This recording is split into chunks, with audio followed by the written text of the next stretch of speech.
A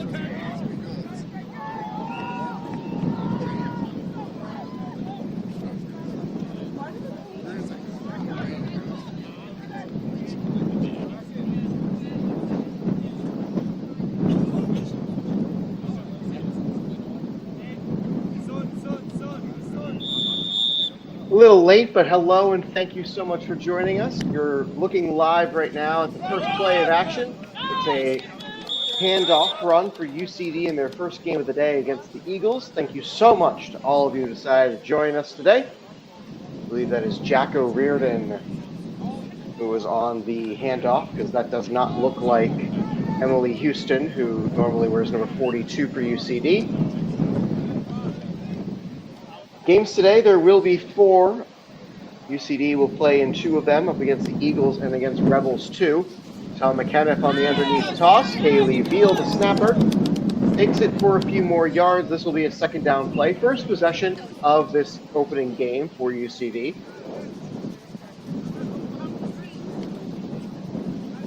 Eagles today were moderately helpful in providing bios about themselves. Kenneth underneath again, a great toss, getting close to that halfway line, which is noted by looks like a white marker at midfield. And Spot will put them beyond the first down line. They'll be first down. UCD, indeed it is a first down. Player coach Patty Sweeney is on the field. He will be lined up to the left of the snapper as 2 receivers bunch formation here. McKenniff takes the ball. Fake the handoff. Looking underneath, big target Sweeney, and he'll stretch for a few more yards.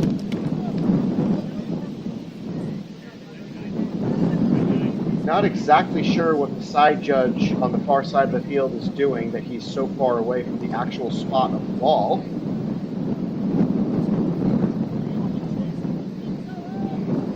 Anyway, thank you so much to all of you who decided to join us here on this lovely Sunday morning, Saturday. It's already early for me here in the United States. It's actually 6 a.m. this time, which is slightly better than the previous time. McKenniff on second down. Looking underneath, finds Veal, and she fumbles the ball following the flagpole.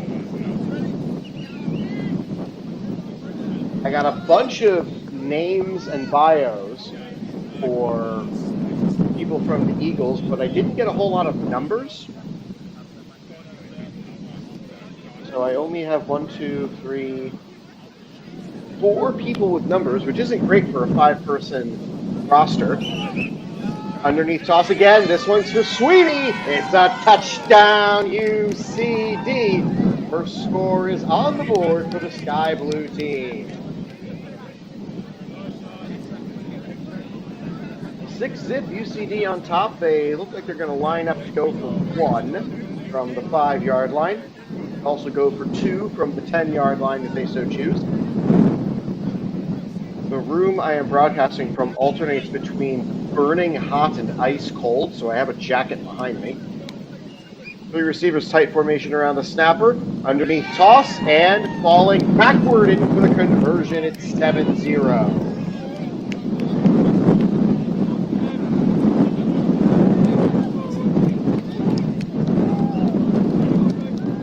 UCD on the board on their first drive of this first half against the Eagles. A lot of teams will be playing today. Sweeney will now sub off and resume his normal role as the head coach of the team from the sideline, calling out the defense.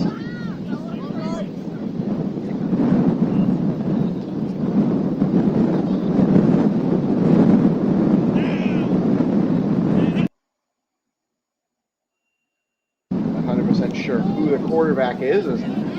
It's never mind. It's picked off anyway. Egan down on the sideline and going to be short of the goal line, but that's a catch for UCD. They'll go back on offense, up by 7. Great defensive setup.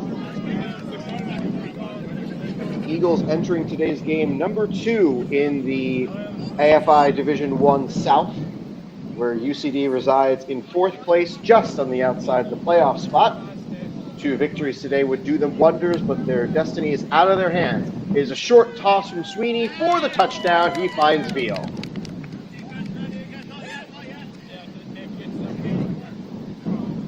They get 13-0 on a quick swing of momentum as the Eagles' first play from scrimmage goes for an interception. And the first play right after, a short toss for the end zone.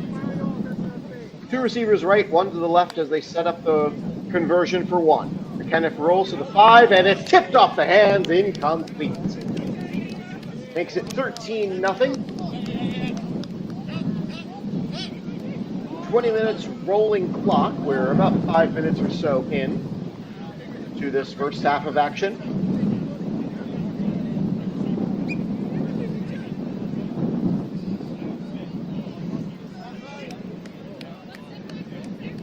Eagles go back on offense. Heather Shore looks like she's the one lined up as the designated blitzer. Quarterback steps up into pressure, and this one is an improvement on the interception. It falls incomplete. Setting up from the automatic starting field position of the 5-yard line. All drives barring a turnover will start at the 5-yard line, or potentially a dead ball penalty might fix that as well. Receiver around the snapper. It's another one out wide each direction. This one is again off the hand, incomplete. That person's jersey number ends in is 24. I have nobody by that number on here. Again, I got a bunch of names from Eagles, and this will happen sometimes in this league where the jersey numbers aren't confirmable until the day of an event because they just don't have the supplies. And people wear jersey numbers sort of like the olden days of football. This is 3rd down, by the way. And Shore missing on the flagpole, throw underneath. This one is caught. And it's a quick pull following the catch. First positive yards play of the day. I believe that is Nathan Purcell, number 16.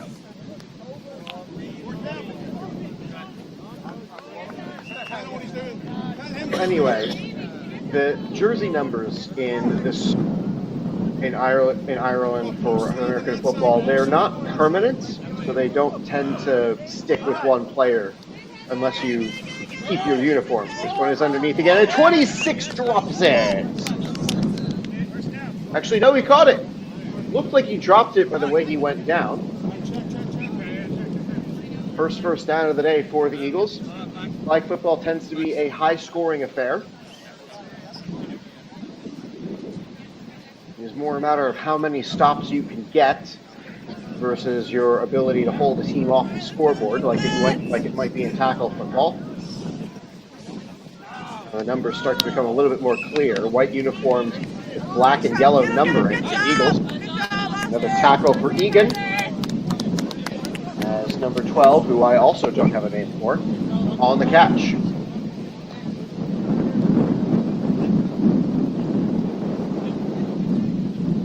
Second down, beyond the halfway line, must get to the end zone to finish off the drive. For 19, back to throw, also have no name attached to that number. This one is incomplete, to bring it up third down.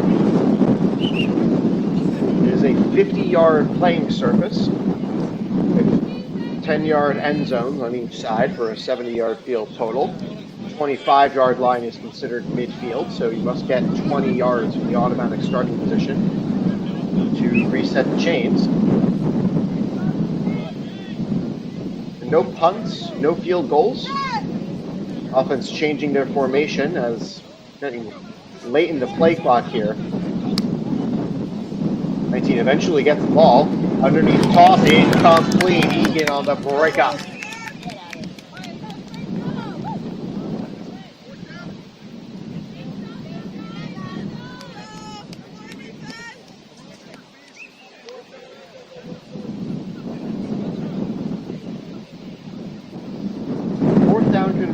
Must finish off the drive in the end zone or a defensive penalty. 19 back to toss. Looking for the end zone. Got a man open behind the play. Incomplete. Overshot his receiver. And that'll be a turnover on down. UCD takes over.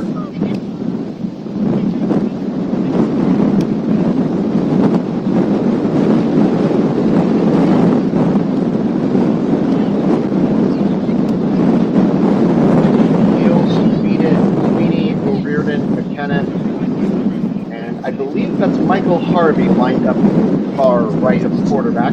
Kenneth, play action. He'll underneath the field. She'll stretch and get what she can on the short first down play. Designated rusher for the Eagles and for all defensive teams must line up a minimum of 7 yards behind the line of scrimmage and hold their hand up high. McKenniff on the high snap, rolls to his right underneath the deal. He's got it. He'll stretch out her arms beyond the first down line. That's a catch and run for first down. Number 9 on the tackle. I have no name attached to that number. And looks close to that first down. We'll call this play third down.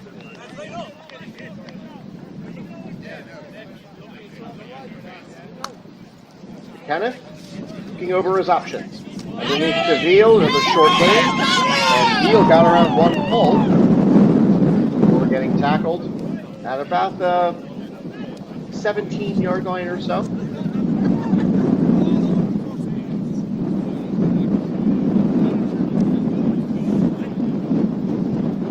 There was no signal from, I believe that's the woman operating as the referee despite not having a white hat. This looks like it's second down. Play action. Underneath to Sweeney. He'll run around and get close to that 5-yard line. This is now going to be, looks like third down. Either second or third, so we're not going to know if it's fourth unless UCD runs this play plus 2 more. Drop a comment in the chat. Let me know where you're tuning in from today. Taking in this final day of action for AFI's Division I flag season. McKenniff on the play, looking over options, and it's over to Sweeney, broken up incomplete.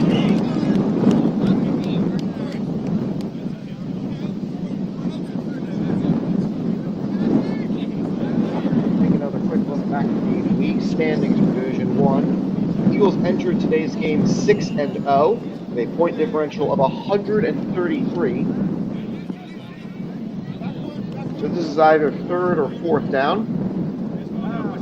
Just outside the 10-yard line. McKenna looking over, steps up. Sweeney's got it. He'll fall forward, and he'll get close to that 5-yard line and no further.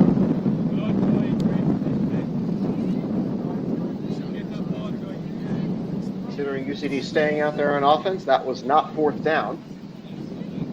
A bit of confusion on my end of where the first down line is marked on the far side of the field.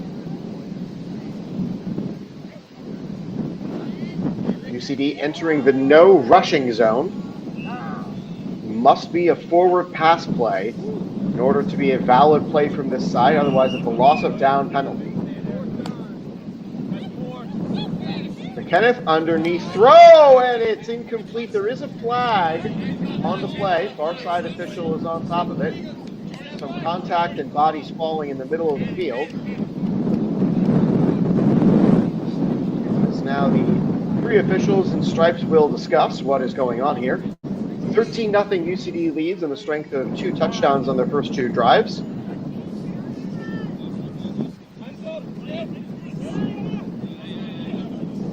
If this penalty is against UCD, it will be Eagles ball at the 5, but it does not look like that is the case. Half the distance to the goal, and an Eagles player appeals to the official who called the penalty, and that appeal goes nowhere.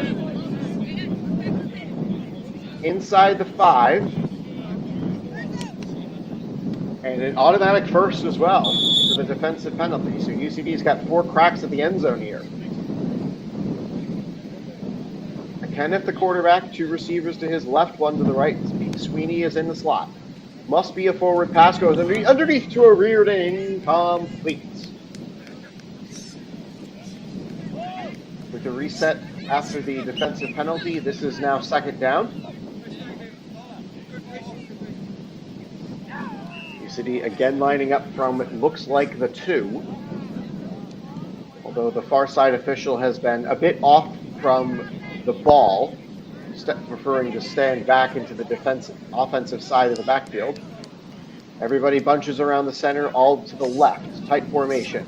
Kenneth looking over and got it this time. Touchdown UCD. That's 19 on the board.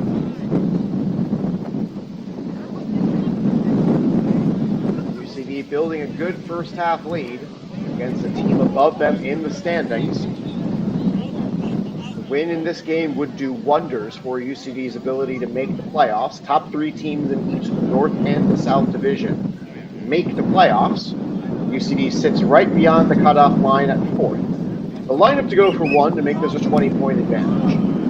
Kenneth has 4 receivers to choose from. Must choose somebody quickly, and it's thrown over incomplete. Still a 3-possession lead for UCD. Defense goes back to work following the failed conversion. Drop a comment in the chat. Let me know where you're watching from. My name is Max Wolpoff, broadcasting live at 6:21 in the morning from a remote location east of the United States. Watching this game from Dublin 24 in the north of Dublin. Back to throw once again, setting up in the end zone, and a flagpole, I guess not. This pass goes over the side, in the middle, incomplete. First down after a sliding stop from Harvey on the catch from Purcell. Purcell calls himself a 14-year veteran of flag football, and in his own words, hips shake more than Shakira on the pitch, even without the speed. Having watched Shakira perform live, I doubt that highly. Heather Shore was there on the rush, had a chance at a safety, and could not get the flagpole inside the end zone. Fortunate break for the Eagles. We'll see if they can pay it off with a score.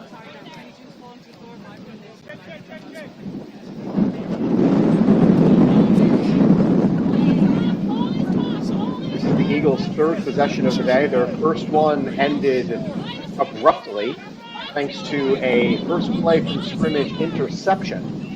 UCD returned to the 1 and then paid off with a touchdown. Shore again lines up for the rush. 2 receivers stacked to the left and 1 out wide right. Underneath the 12, the snapper gets it. Quick pull from Egan on first down.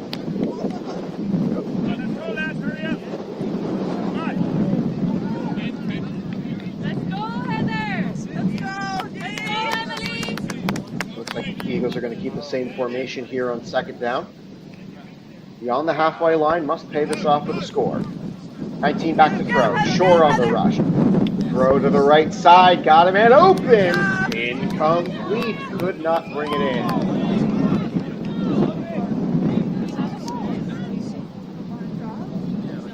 Eagles remain on the ball. This is 3rd down.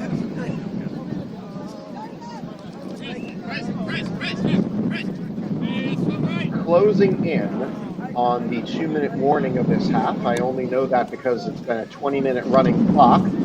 And Shore sounds like she got the sack this time on 3rd down. A likely 4th down try here for the Eagles. Must get to the end zone.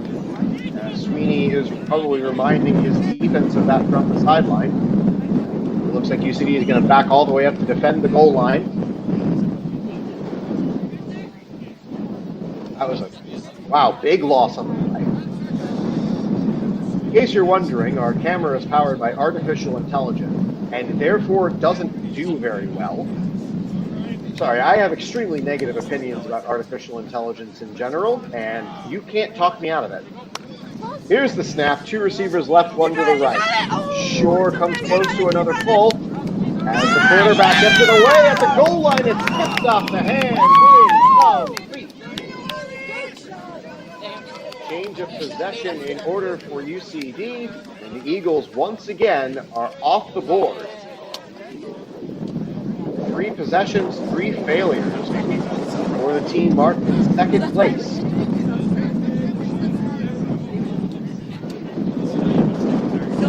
2 receivers left, 1 to the right for McKenna. Kneel back over the ball for the first play from scrimmage. It's a handoff to O'Riordan. He can run, he can skip, he can move. He's got the side by Jack O'Riordan cannot be off.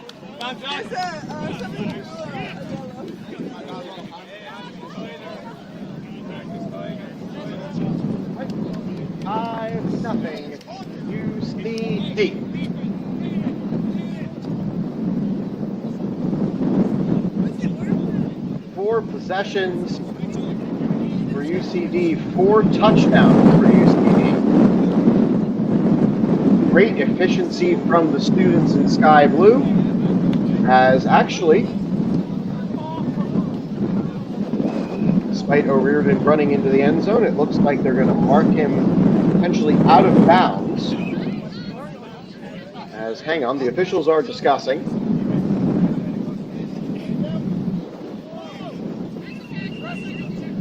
The camera didn't capture all of it.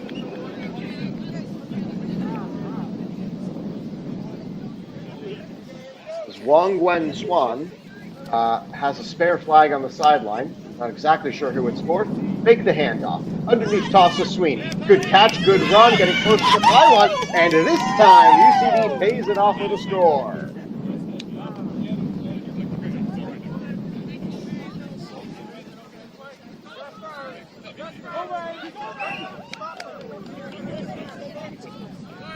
UCD will line up to go for 1 to make this a 26-point advantage.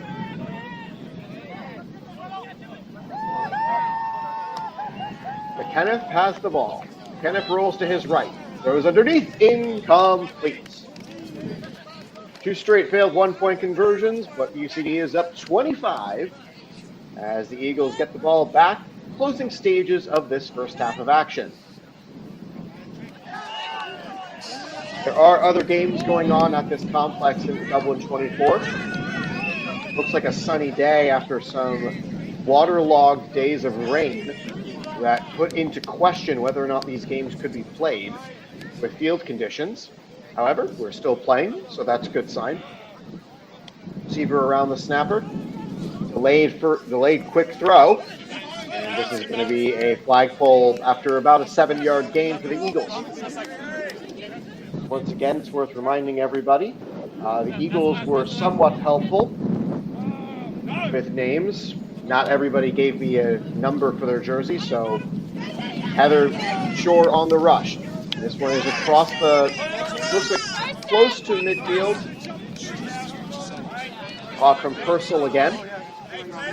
Purcell is the only one with a number and a name on the bio form that I sent around that is quickly markable. In the same formation for the Eagles.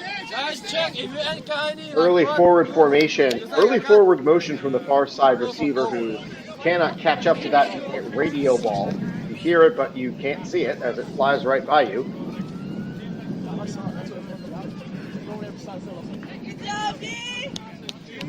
Second down on the play as you get a look at the UCD coverage.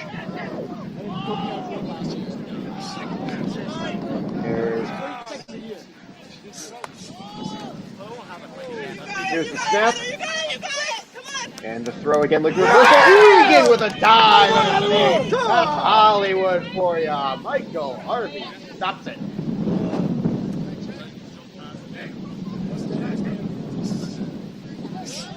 Incredible layout for the stop from Michael Harvey.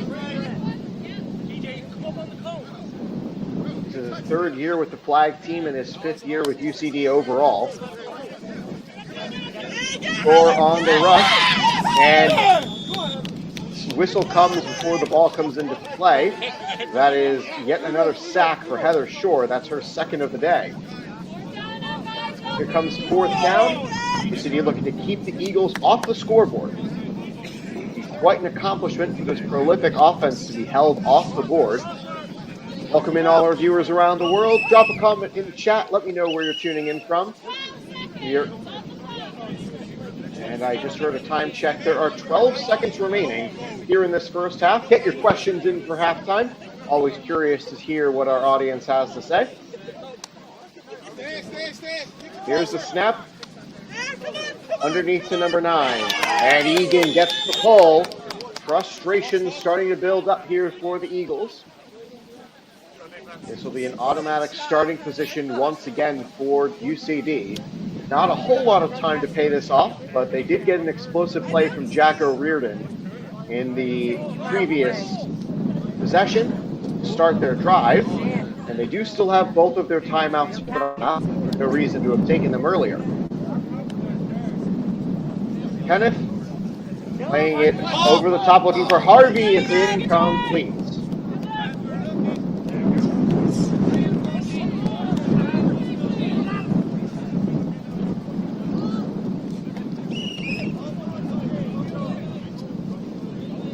The incomplete pass, the clock stops. So UCD looks like they must run yet another play.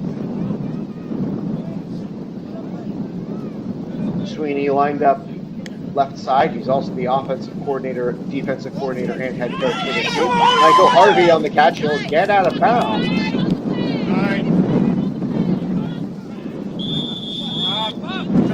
And there is not enough time for another play. Halftime.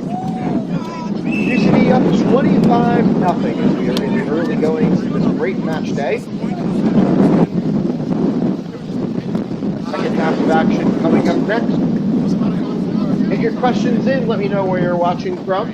I'm watching from a remote location in the United States, but thanks to the fact that Ireland does daylight savings time 2 weeks ahead of the United States, it's actually only 6:30 in the morning right now as opposed to 5:30, like it was last time there was a 10 a.m. start in Ireland.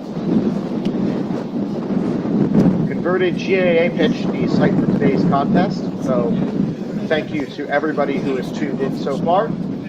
Curious to hear your questions. Excited to talk with our audience once more for UCD live football this final day of the regular season.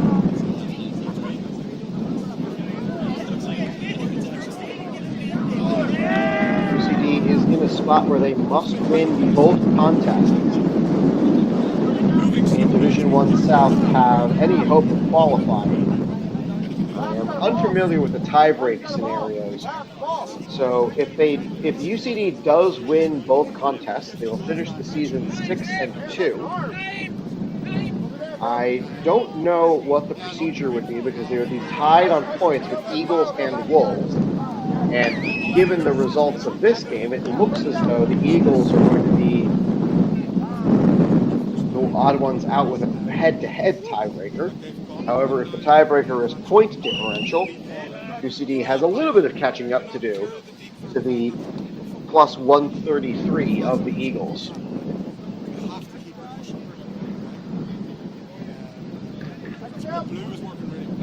Other games today. Eagles playing UCD. Next game up will be the Panthers' second team versus the Dublin Rebels' second team. And following that, it will be UCD versus the Rebels' second team, followed by our last game of the day, the Panthers' second team versus the Eagles.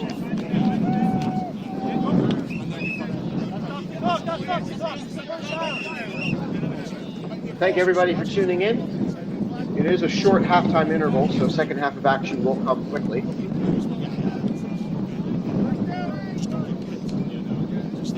You're hearing the words of Patty Sweeney on the sideline, who is the head coach of this team and also plays, wearing the number 99. The founder of UCD's women's flag team. Who finished third in their inaugural season, winning the consolation game at the Shamrock Bowl Championship Tripleheader celebration last July.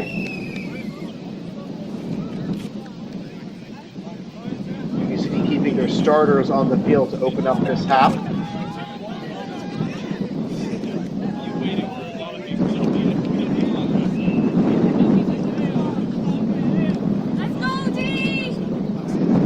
Houston has had a small number change from 42 to 48. That's my confusion earlier.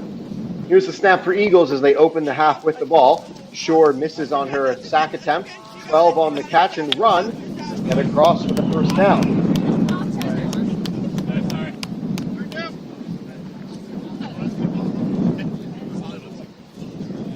Number 12 does not have a name attached to it. There are a lot of people who filled in bios for the Eagles, which I'm grateful for. However, they are incomplete without numbers attached to their names. The only one who I've seen so far is Nathan Purcell. Pass going over the top. Caught! Eagles are on the board.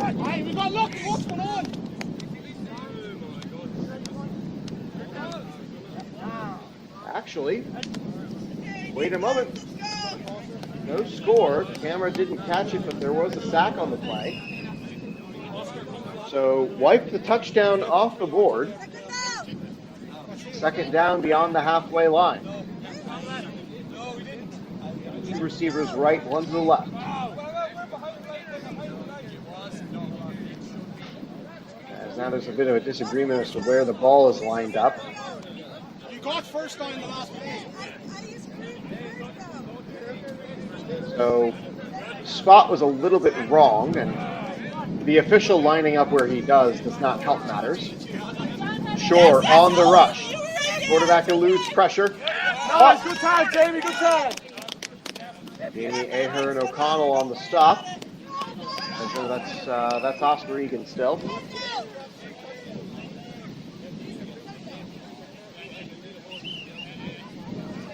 This is third down for the Eagles, lining up from about the 10. The same formation as previous. Shore on the rush after the quarterback. Hope ball thrown up back of the end zone, incomplete.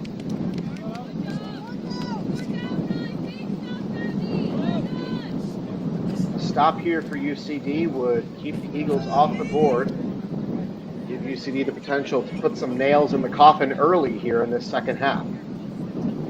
We're closing in on guaranteed running clock territory for UCD. One more score and they would put themselves in that spot. Assuming they hold Eagles off the board here, wanted the underneath throw. Another hope ball for the end zone. It's caught at the sideline, complete for the touchdown. The Eagles get on the board to open the second half. And given the deficit, it looks like Eagles are going to line up to go for two.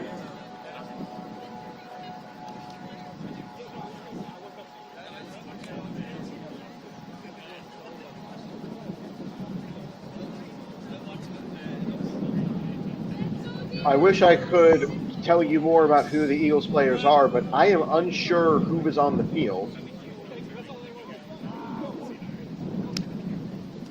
2-point conversion. Shore misses on the sack. Get close to that line, and there's a flag on the near side of the play. Hold everything on this incomplete pass.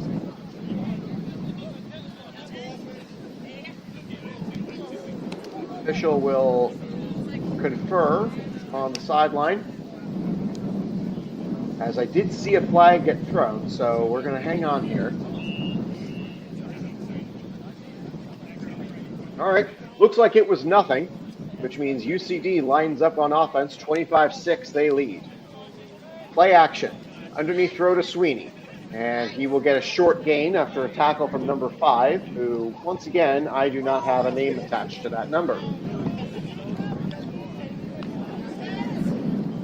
Thrilled all of you have decided to join us here for UCD American Football, Flag Edition. Two receivers to the right, one to the left is Sweeney.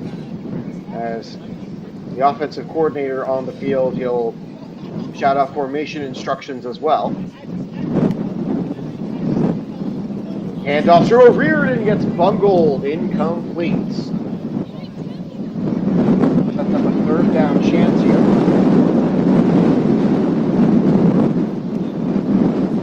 Got to get to the halfway line or have a defensive penalty and reset the series for UCD. Leading by 19.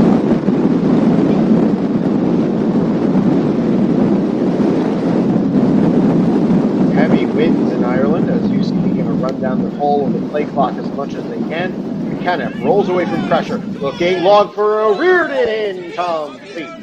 Sweeney was open too, jumps up and down, thinking he had a chance at that ball. Long way to go to get the first down. Last chance for UCD's offense on this drive.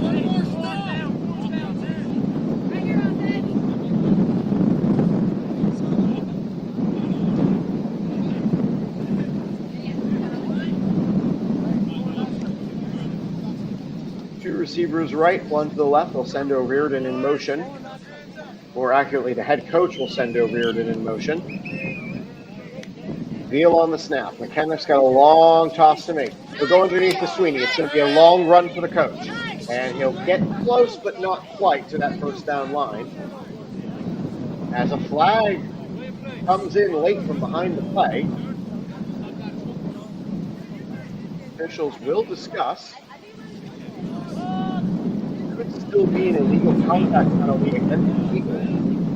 Running in between. Now, fourth official has joined the party.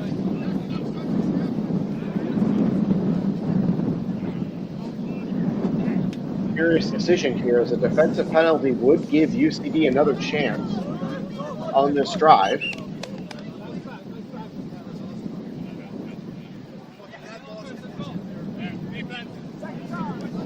And whatever the penalty was, it looks like it doesn't result in a redo for the offense. So back comes the defense for UCD.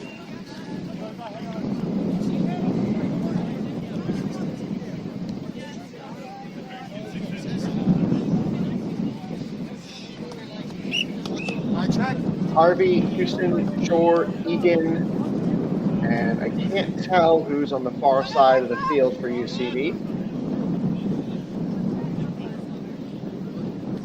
Officials are getting back into position. Nobody wearing a white hat, so I'm not sure who the referee is of this crew. 25-6 UCD leads in the strength of 25 first half points.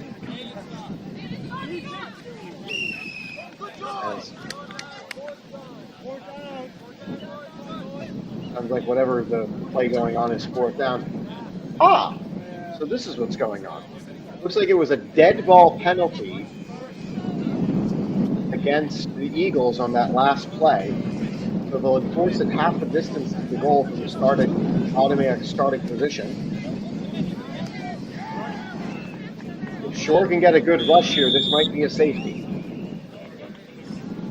Short snap coming here to the quarterback. It's going to be an underneath toss play. Gets around one, gets around two. And a really smart first down play to gain back those yards and more following the penalty. Smart looking drive starter for the Eagles. Keep the same formation. They'll fake the underneath toss. Looking over the top. It's caught this time. Going down the sideline. It's a touchdown, Eagles. Now this is starting to resemble that second place team for the AFI South Division.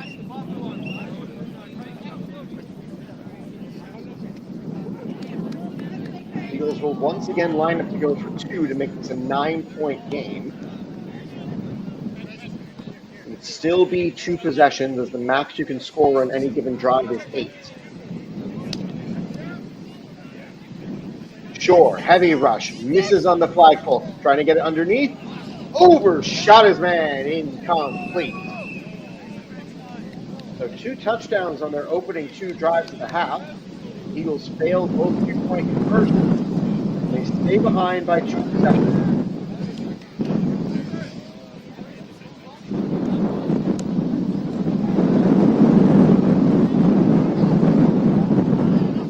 Up to cross 45 in the morning here on the east coast of the United States. UCD is starting their second drive of this half.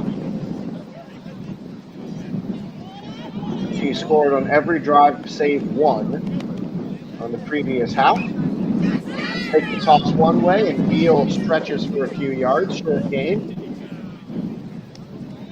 Now second down here in UCD.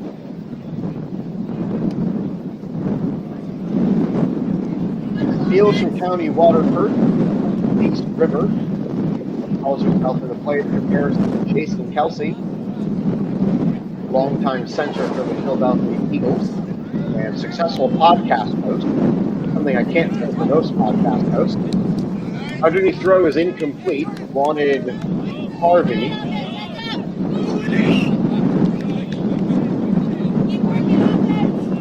Third down, must get to the halfway line to reset the chain.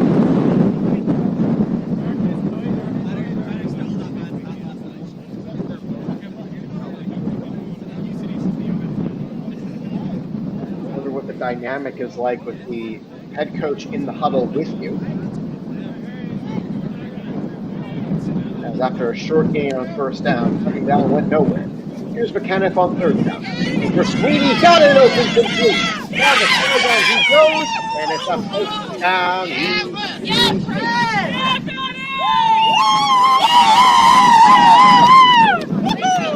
How much light they react. Oh, beyond the halfway line, closing in on the 10. So down the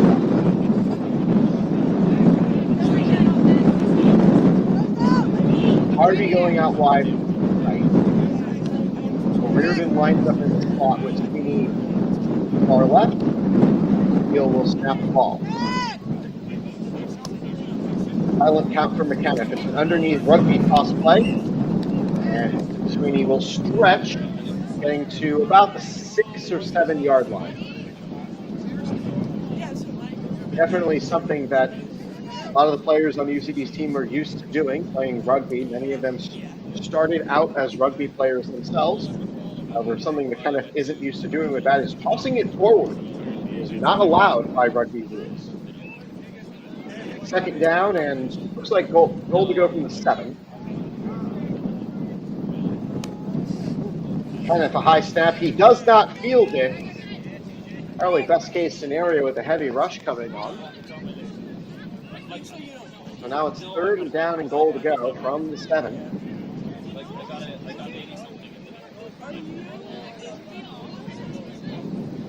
Failed snap. By rule, it just means they go back to the same spot as before. And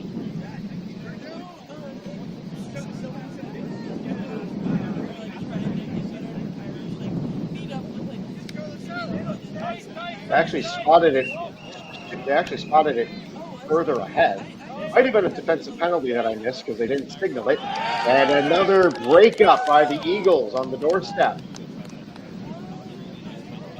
This is either 2nd down or 4th down, and I'm not totally sure which one it is.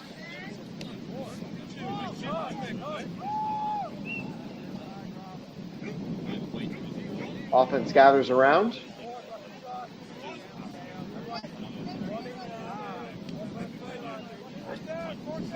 I see a close fist. It is indeed 4th down. Last chance at the goal line for UCD. Tight formation to the right. Take the handoff over the top, and O'Riordan dove, but he could not come up with it. Incomplete. Good-looking drive for UCD. Stalls out at the doorstep.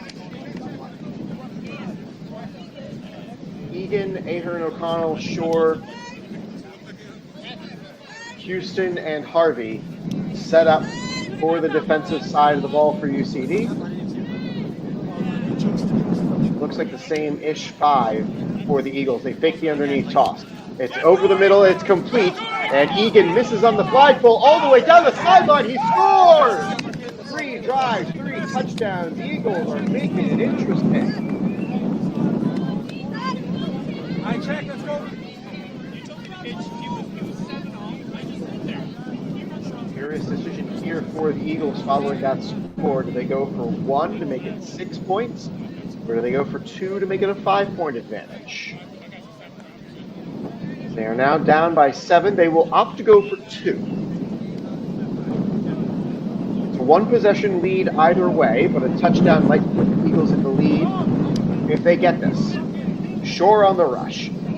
Out ahead, looking for the pylon, and it's overshot and to the sideline, incomplete. So 3 touchdowns have the Eagles on the board, but they can't get a conversion on any of them.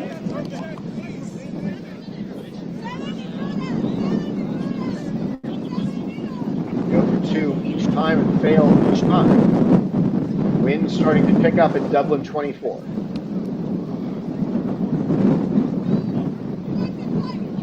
UCD in need of a scoring drive here. Defense has started to leak like a bad ship. We again thank you all for joining us for UCD American Football Flag Edition on this final day of the regular season. McKenna underneath to Sweeney. He's got room to run. Stretch the ball. And flag did get pulled as he stumbles close to that 1st down line.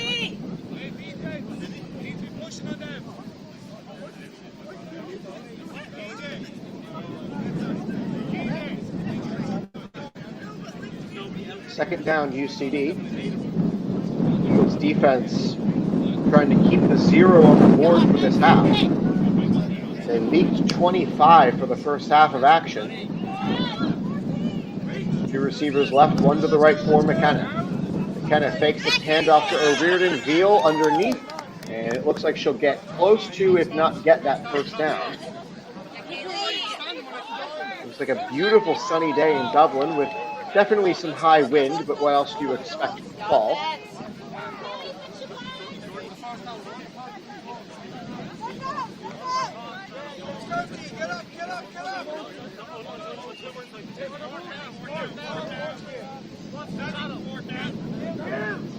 I believe the 4th down call is coming from the other field, but it would not concern ourselves with this play. They try the underneath toss to O'Riordan as Veal took a heavy collision. Officials are now going to discuss what's going to happen on this play. There was a collision with Kaylee Veal, the snapper for UCD. You are entitled to your space in flag football, but you are not allowed to block. Officials will now discuss what's going on here. If this is against UCD, they'll push the ball back and redo, I believe, 3rd down.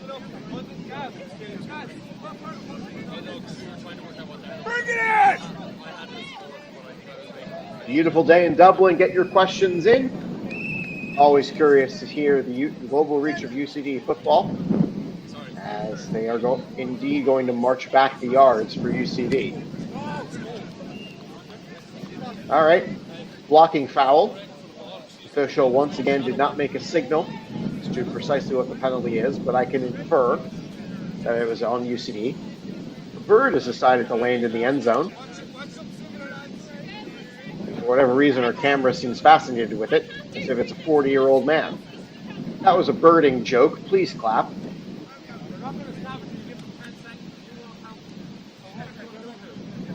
Some confusion as finally the whistle goes to restart play.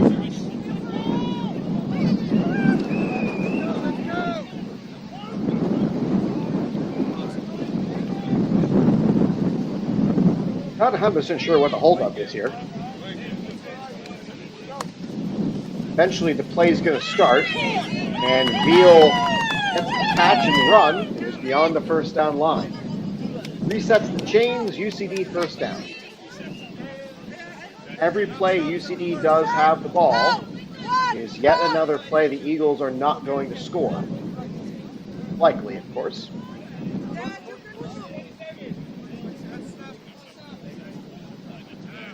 First down is the near side official is the one keeping the play clock. Veal sends the ball back to McKenna. McKenna rolling right over to Veal. Veal's got the ball. Veal's going to run, and she doesn't get much. Tick on that clock. Score here for UCD has every chance to put the game out of reach. 2nd down. Goal to go.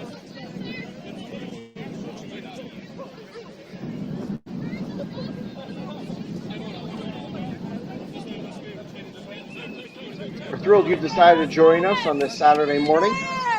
Getting your football day started early, I see. McKenna. Also O'Riordan. O'Riordan around the edge.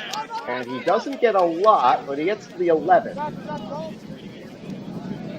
2 plays to get the touchdown. And no, they'll mark him back to the 12.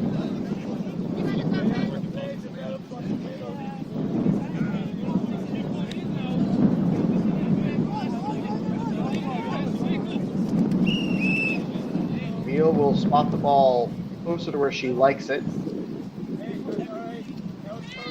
2 receivers right, Sweeney in the slot to the left. Kenneth will fake left, go underneath, get around the coverage, and it's caught out of bounds. 4th down coming for UCD. This could be a critical play here.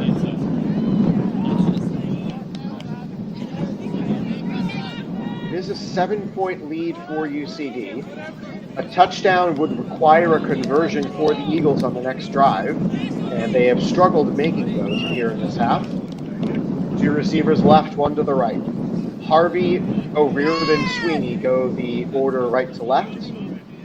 Kenneth also has Veal when she snaps the ball. The Kenneth will roll left, get around his coverage, over top to Sweeney. It's incomplete. Wanted the big man, but big man could not hop up for the ball in time. It's a critical drive here for UCD's defense.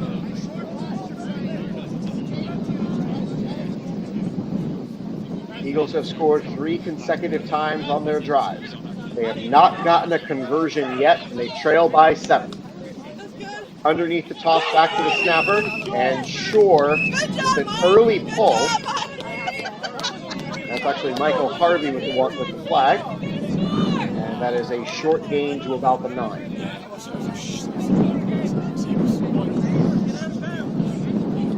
Eagles are going to go quickly.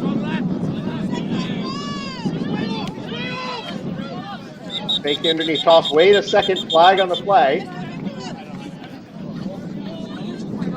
As the near side official was not in position for the snap.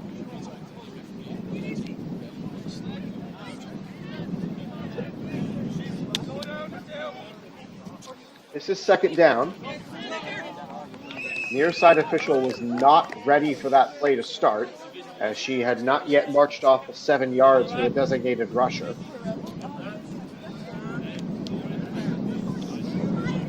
And she finally does. Heather Shore will line up parallel with that. We're like perpendicular with the line, parallel with the official. Y'all know what I mean. 2 receivers right, 1 to the left. Underneath toss to the left. And Ahern O'Connell. And apparently he didn't get the flag, but the receiver stepped out of bounds unforced. Clock does stop to reset the ball after going out of bounds. Go, get the shovel away. Looks like it's 3rd down here for the Eagles. Shovel pass left. And they'll take the 1st down. Flags don't get pulled, but it looks like a contact foul against the defense.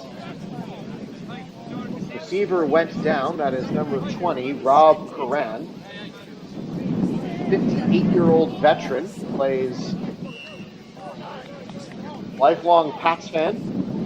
Must be thrilled about the way the game is going so far for Drake May and the Patriots. Officials will now discuss the judgment. 7-point game. Eagles have scored on each of their 3 drives in this half, but have failed the conversion each time, and they will wave off the flag. So it is just a 1st down play. Goal to go for the Eagles. They were held off the scoreboard in the first half of action. Uncharacteristically bad half. The 2nd place team in Division I South. Underneath toss play. And they will get what they can. Clock is going to wind with a completion in the field of play. UCD must defend the goal line at all costs here.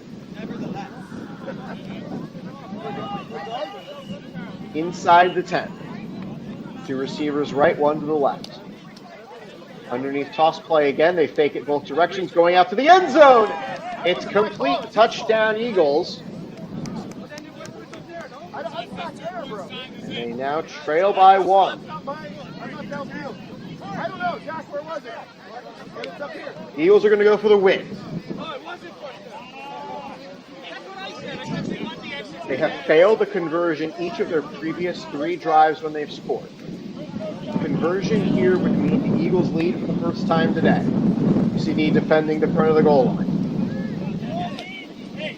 Toss back to the quarterback. He'll throw, looking for the pylon, and it's caught!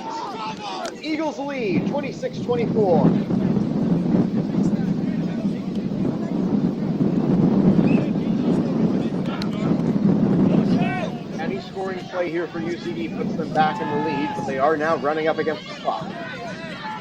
Offense that put up 25 in the first half has gone dry here in the second.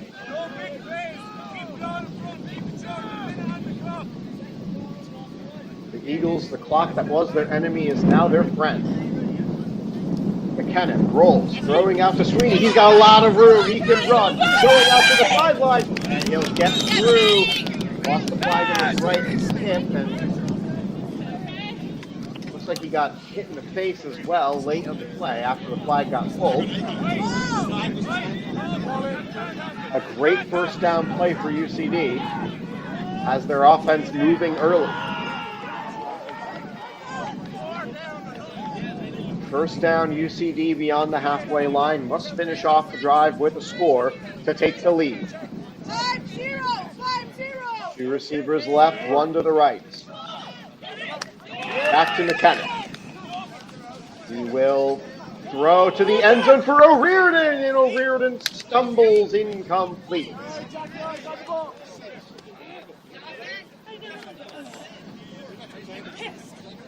Second down. Yeah, we do. We have to use it. Do you want a warning yet or not? No, we already have that. How was that? That was where? 143. Apparently there was the 2-minute warning. I was not given it, so they are under the 2-minute timer. Tight around the center in the formation. Someone trying to take away the underneath throw. They fake the play. Sweeney again. Sweeney's going to try to get what he can. Clock is going to wind. UCD does have their timeouts to use. Trying to play with urgency but without hurry.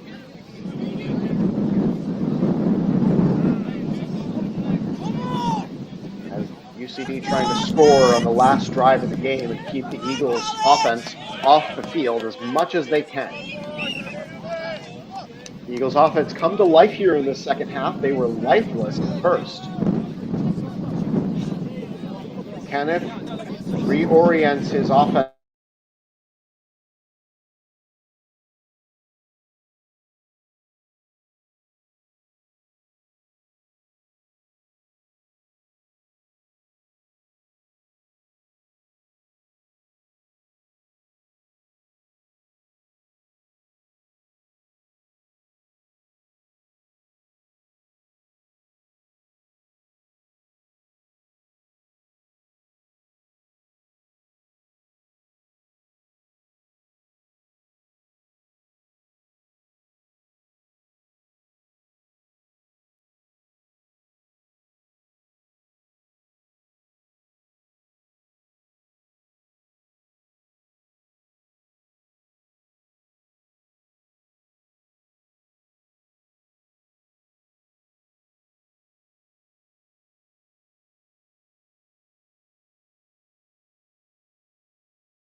So sorry about the delay, everybody. UCD is going to go for 2 to make this a harder game to get around, and it's a catch. No, incomplete down the sideline.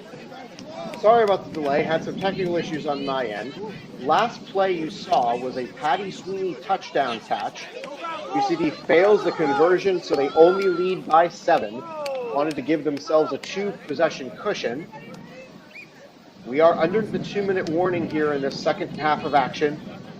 UCD on top by 7. Underneath toss back to the snapper. And out of bounds goes the snapper. That's 26. I do not have a number for that name.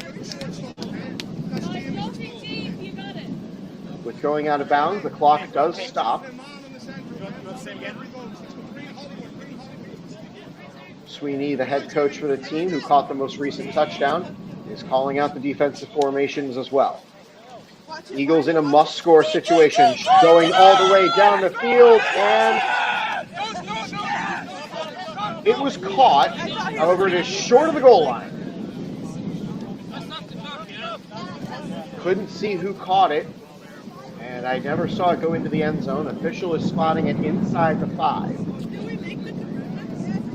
And the Eagles player is in need of a little bit of assistance to get back to his feet. Hope it was a good catch because I missed it, thanks to this artificial intelligence-powered camera. certain jobs will not be replaced by AI, and one of those is camera operator, because the people who trained this technology did not train it for football. Inside the 5 are the Eagles. No rushing zone. Everything must be a forward pass. Doesn't have to go far forward, but it must be forward.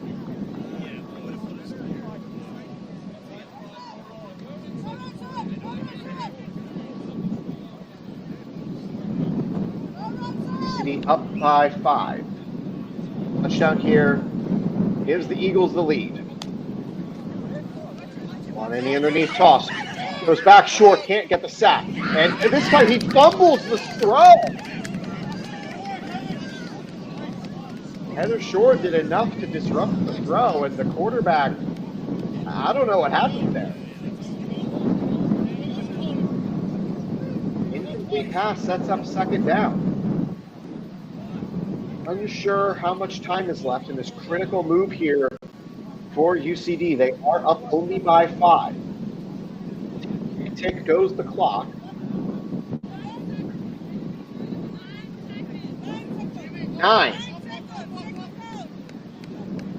9 seconds. Every play critical now. Fake the underneath toss. Shore on the rush. Back to the pack pylon. It's caught! The Eagles have it again.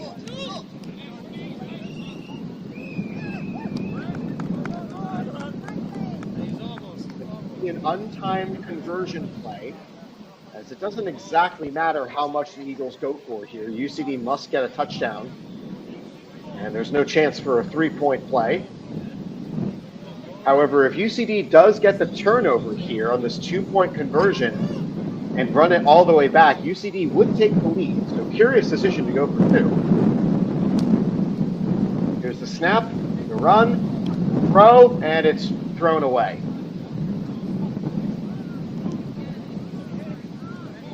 Not sure how many plays UCD has in their playbook for trailing by 1 with less than 5 seconds to go.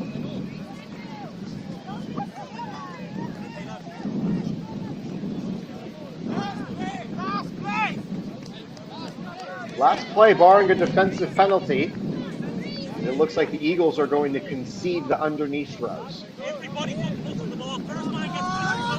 They will send a rusher.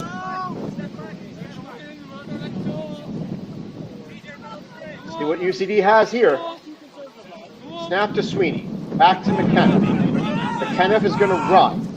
McKenna down the sideline. He gets through 2 defenders. He gets around another one and runs toward close, but I don't believe he got enough with time on the clock. And that is your game. The Eagles mount a furious comeback and finish with a 1-point win. Heartbreaking loss for UCD that had an amazing start to the game. The defense could not hold in the second half. Eagles score on all 4 of their possessions to win 32-31. That win looks like it guarantees the Eagles will move on to the playoffs and ending UCD's hopes of a playoff berth themselves. Tough way to go for UCD. They will have one final game in their season. That will be following the upcoming contest. Panthers second team versus Rebels second team. This is where I unfortunately have to tell all of you. The Panthers only gave me 4 players with their bios, and the Rebels gave me 0. So, not 100% sure what to tell you other than I'm going to do my best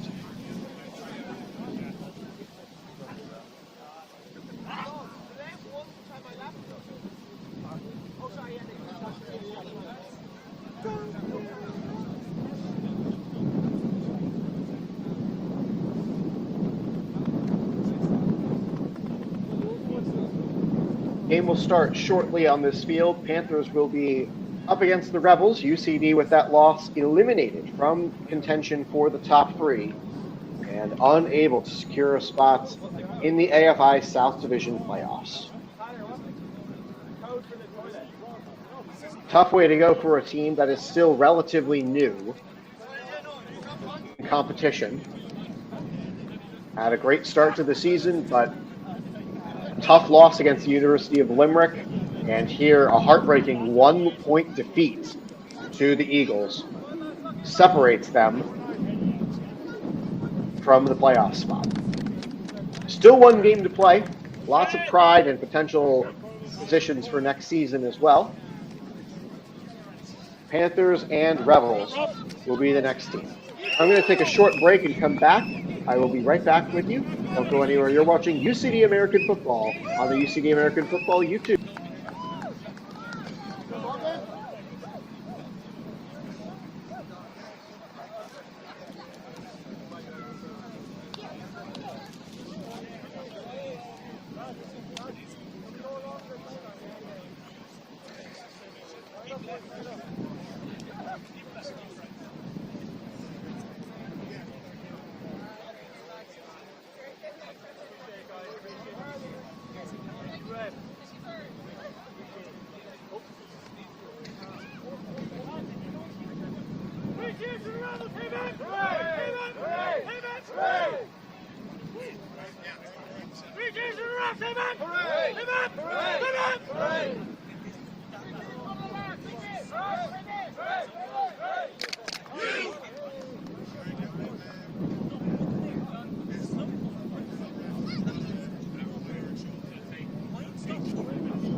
No, you played well. Honestly, like, it's not that we played bad, it's just mistakes in the balls. We got good for 95%. We got 2 goals.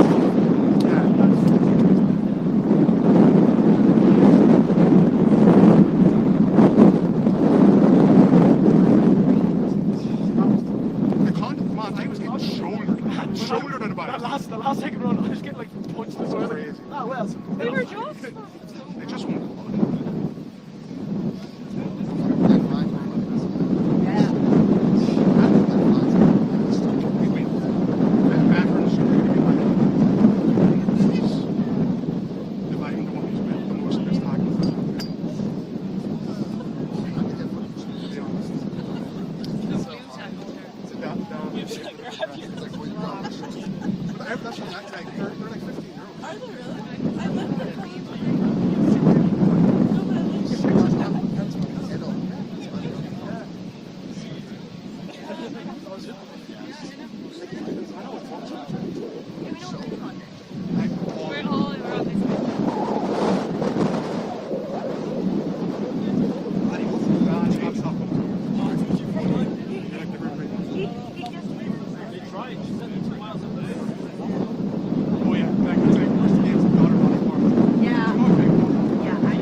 No, no, you gotta pick.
Oh yeah, but like, yeah, just fucking roll around. It's only going to be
Yeah, true.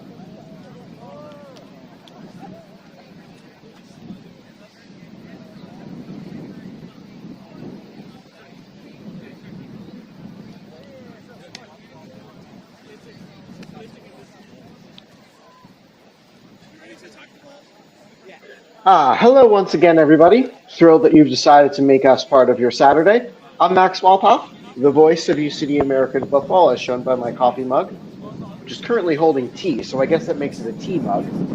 Anyway, UCD losing the first game of this 4-game start to the day. Panthers versus Rebels will be the next contest. This will be the second team for each of these squads. The first teams are in AFI's Premier Division for flag football, which means their developmental teams take the tack of being in the Developmental League, Division 1. I need to point out before today's game starts, unfortunately, I only have bio information for a grand total of 4 players that might play in today's contest. They are all for the South Dublin Panthers. So if you're watching for information about anybody else on the Panthers, it's Claire Meehan, Jake Meehan, Aaron Behan, and Shane Brady. I regret to inform you, I don't have information for those people. So, sorry, but you're out of luck. Well, I'm also out of luck because it hurts when I don't get bio information despite asking for it.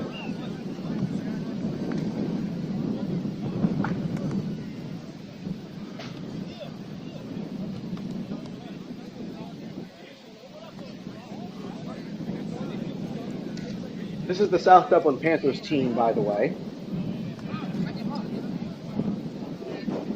Only reason I know that offhand is because of my experience from last season.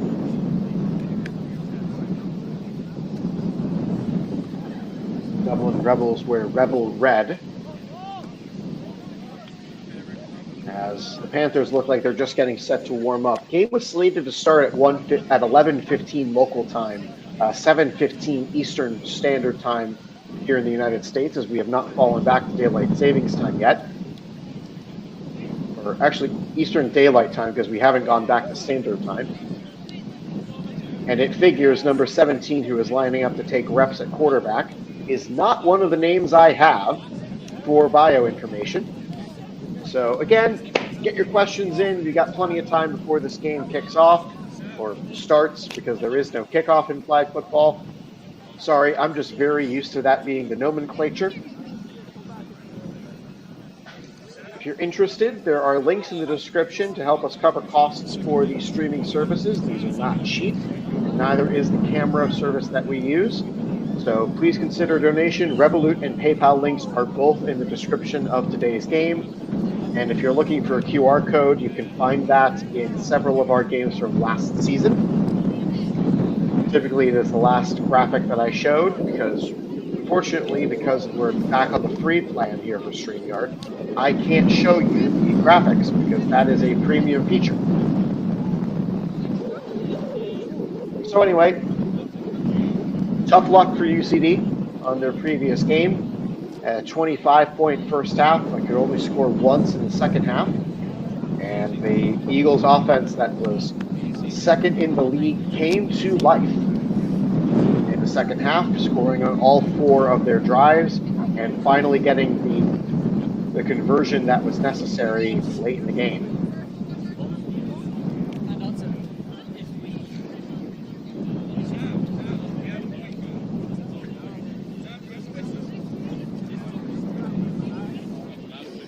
Panthers and Rebels second teams are not having the same success that their senior teams' counterparts are having. Panthers' senior team is currently second in the Premier South Division, and they are 5-3. The Rebels' first team is 3-5, and they have just avoided relegation by finishing 4th instead of 6th. Meanwhile, Rebels' second team today comes in at 1-5, as do the Panthers' second teams. So this should be an interesting developmental moment for Division 1. There is no relegation to Division 2 because there is no Division 2. Just Division 1 South and Division 1 North.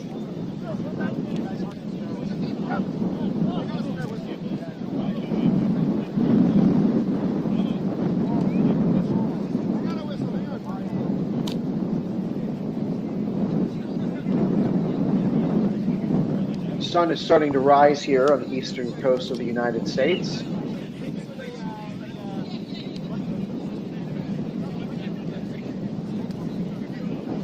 The Panthers will go out with their blue with gold numbers uniforms. Rebels, I believe, are on the far side of the field in black and red, so blue and black base colors. Not doing me any favors there.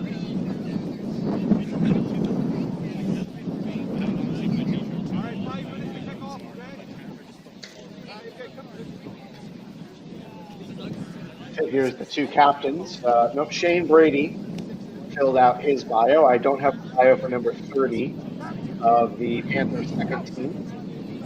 2 players for the Rebels, I don't know who any of them are because none of them filled out a bio for me.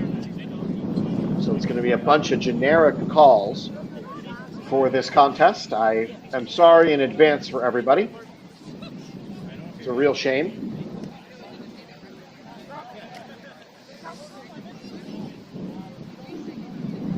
Oh well, their loss.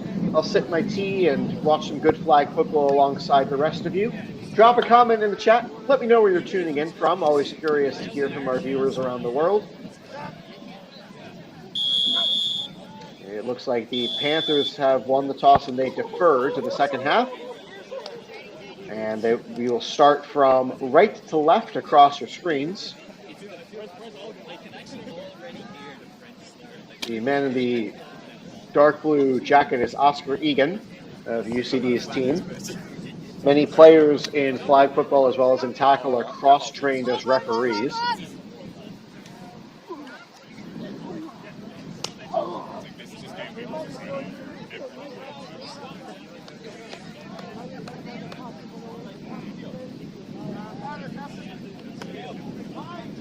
This is a mixed flag football league. Men and women are allowed to be on the same team.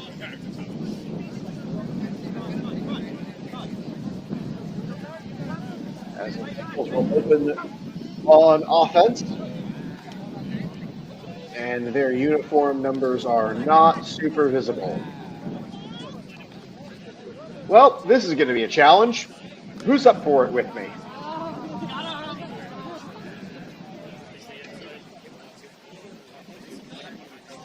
"20 minutes, rolling clock, automatic starting position at the defensive 5-yard line.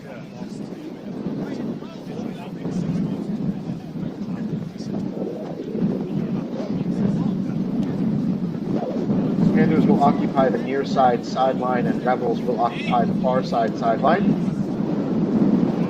As I believe the woman who is functioning as the referee without having a white hat is giving last-minute instructions to the Rebels team. Tight formation Rebels with the receiver out wide to the right. First play from scrimmage is an underneath throw. Gets a few good yards before getting out of bounds. Got about 7 on the play. Just gets to halfway line to reset the chains for first down.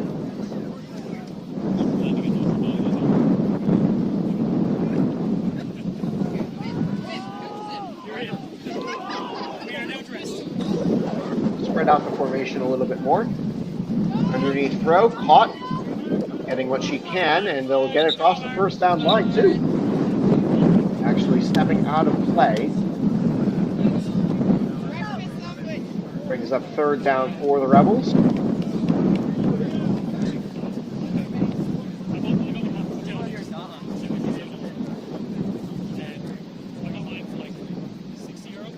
I believe Shane Brady is the one with his hand in the air as the designated rusher.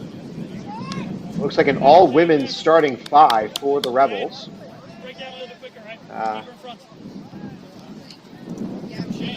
Perhaps 4 and 1 is the split. I don't have names, so I'm just rolling off of appearances, which can be deceiving.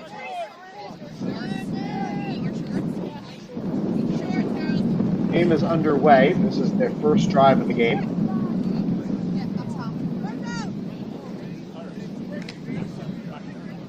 On this third down, they'll go direct under center. It's like a light roster here for the Rebels as well. Shovel toss, first down play. Across the halfway line. First and goal.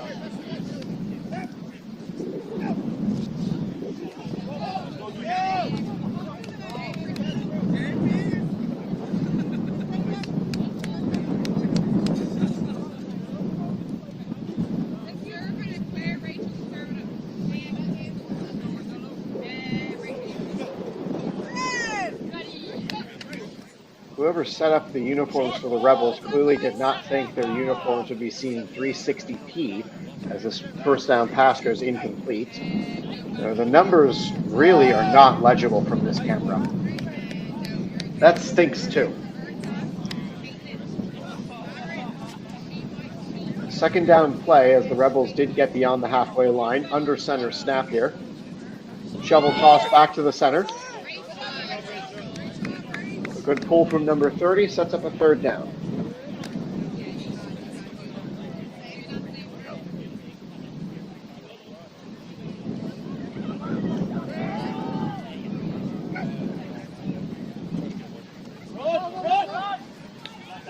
Good time. Come on, boys, one play. 2 receivers left, 1 right, slot left. Receiver in motion. She'll take the snap, back to the quarterback. She can run off the toes.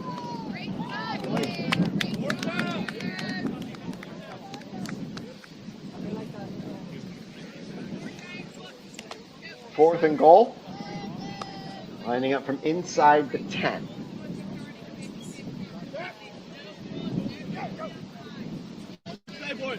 Oh!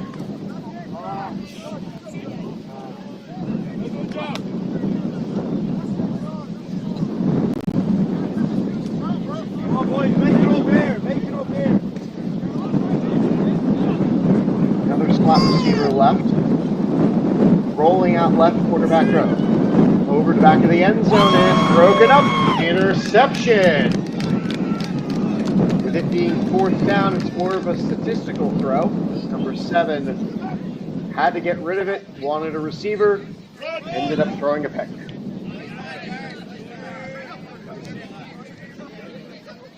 First chance with the ball today for the Panthers. They'll start the second half with it.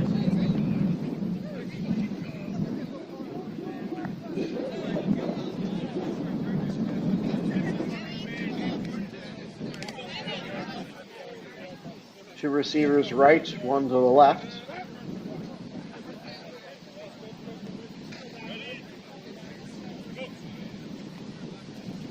Quarterback's got it, looking for, I believe that's Claire Meehan, and it was incomplete. Back to the 5-yard line they go.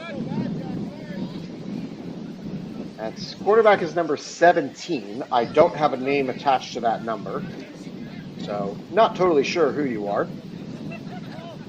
He ran over to get the play from the sideline and is now back to tell the team what is going to happen. Two receivers right, one to the left. Here's the second down play, rushes up the middle. Back to the snapper, it's intercepted almost, incomplete. Pressure forced an overthrow. Came close to pulling it in for the turnover.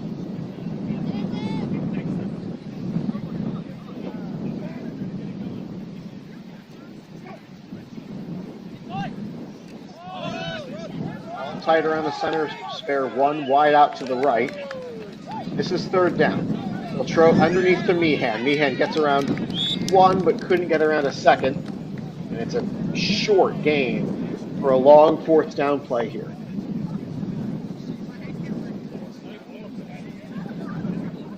Thrilled to see that all of you have decided to join us. It's Flag Football Day again from Dublin 24, hosting this on GAA pitches.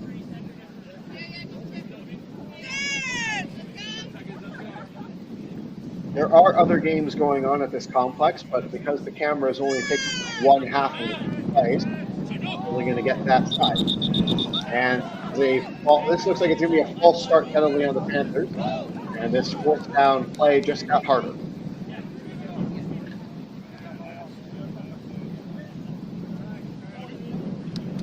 I believe the game that is going on the other side of the field is Outlaws versus Rhinos. But it could be Admirals versus Rhinos. I wouldn't know either way. Two receivers left, one to the right, must get to the halfway line. Looking all the way down the sideline in turnover on down. 4 other opening drives. Still 0-0, Rebels and Panthers. Only positive gain of the drive there for the Panthers was an underneath throw to Claire Meehan.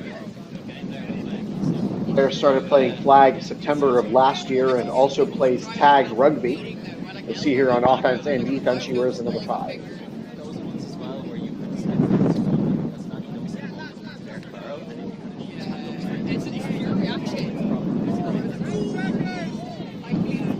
Two receivers left, one to the right, second go at the ball with the Dublin Rebels. Quarterback rolls, has a short completion, out beyond the 10 for a good gain.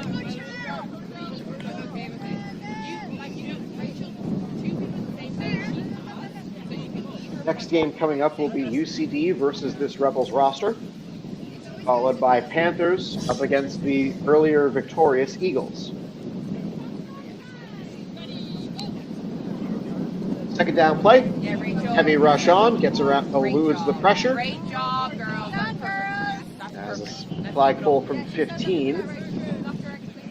Short second down gain. Games today are being played at Upper Dodder GAA pitch. There was question with heavy rains taking over Ireland the last couple of days about the field conditions. Apparently the fields are well enough to play on. Third down here, Rebels. Underneath throw is incomplete. Overshot the underneath receiver. Fourth down must get to the halfway line. Without bioinformation, there's not a whole lot to talk about. Neither team.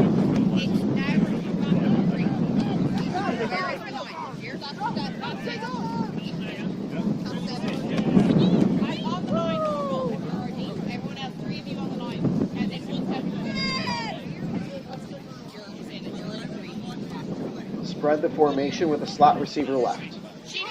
Underneath toss, quarterback is able to run, and she is going to, looking for that first down line, and I believe she got it. Fourth down conversion for the Rebels to the double quarterback play.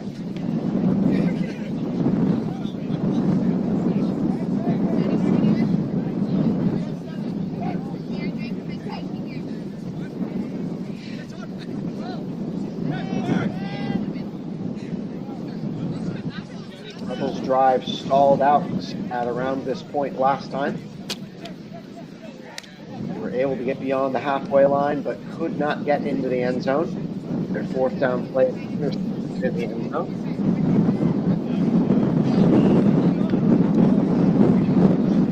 Probably as much time as they can here on this huddle to decide what they want to do. 20 minutes rolling clock in each half. It rolls up until the 2-minute warning, and then there are some stoppage rules.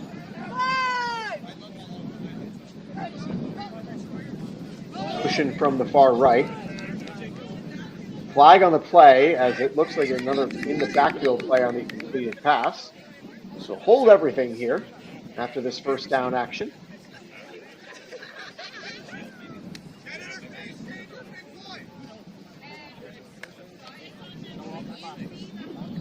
Panthers are convinced it's on the Rebels.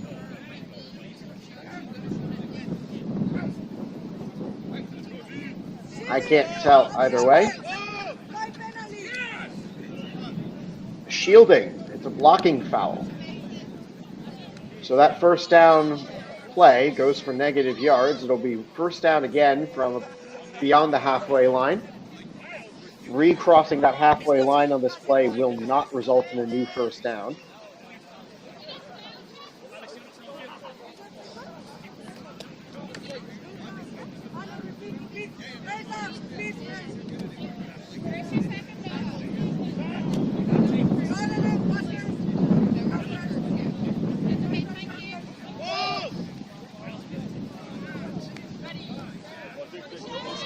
This is the first down play for the Rebels. They take the motion receiver to get the snap. Quarterback throws it away and got it down the sideline. I believe that was caught. Yes, it was. Second down coming after the positive gain.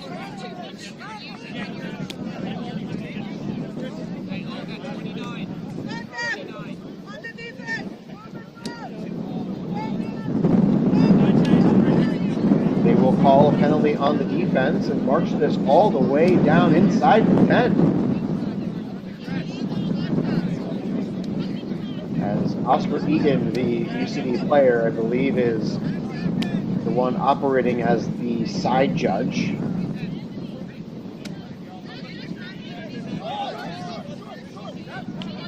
Great move here for the Rebels, a great chance to get inside the end zone for the first time today.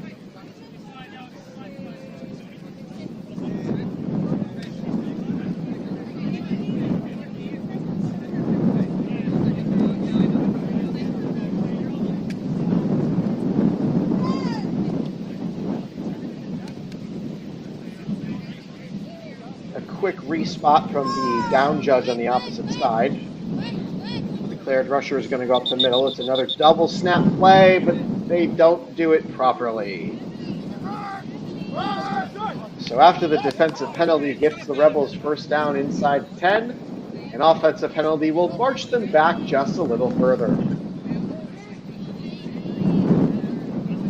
So an illegal snap puts the Rebels back beyond the 10-yard line.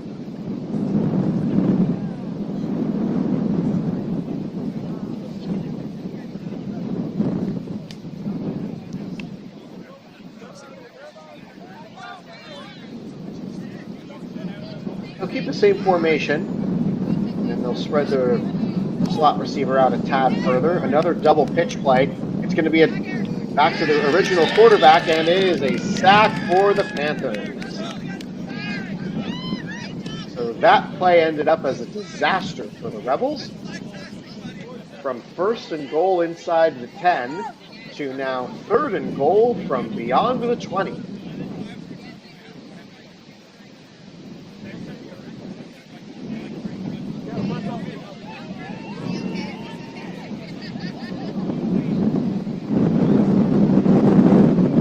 Try to get fancy. Panthers sniffed that all the way. Here comes the 3rd down play.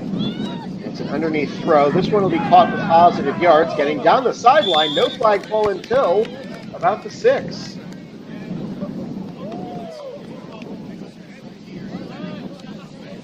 Makeable 4th and goal for the Rebels.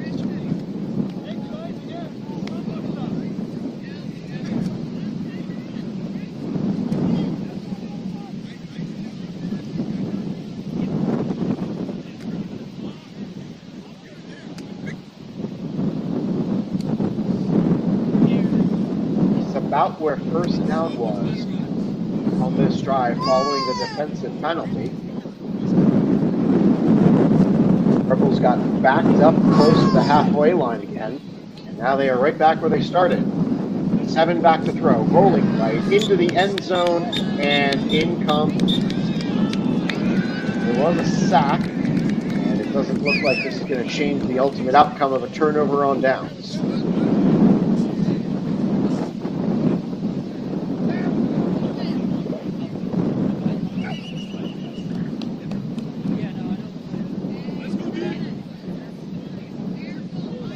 Actually, that was 3rd down, so now this will be 4th.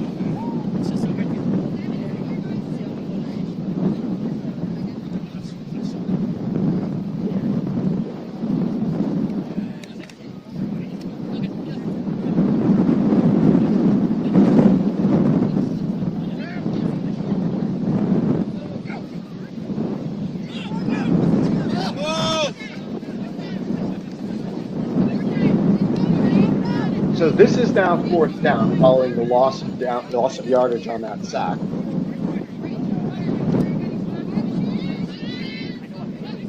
Under center, snaps to the wideout. Back to the quarterback. Throwing to the end zone, and it's short of the goal line, incomplete. This will give the Panthers offense another chance with the ball. Scoreless for the first 2 drives for the Rebels. Here is Panthers drive number 2. Oh! Nice tag, Jarvis.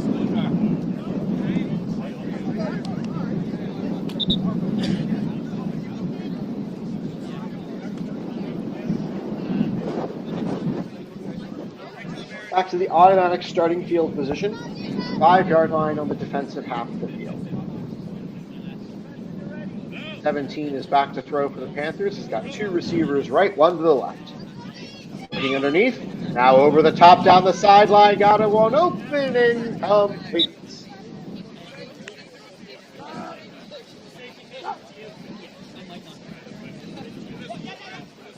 Whoa! Yes! Go! Yes! Keep going! Yes! Again, punched again for the Panthers as they are unable to get positive yards on that first play. Gideon, 4 minutes in the half. Gideon, 4 minutes in the half. 2 receivers left, 1 to the right. Underneath toss, positive yards here back to wide receiver who came underneath.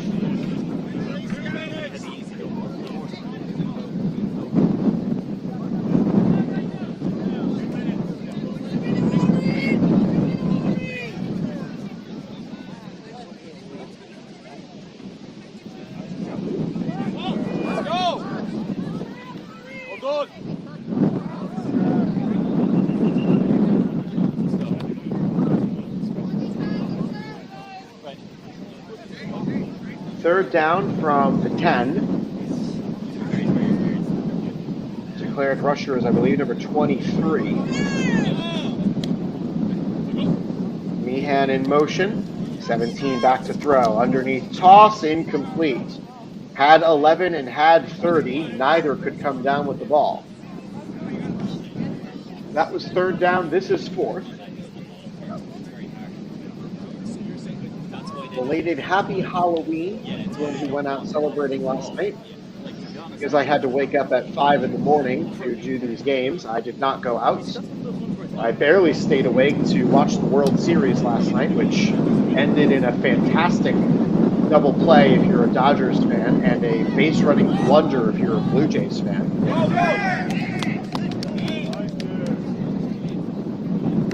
This is fourth down. Snap comes. Must get to the halfway line.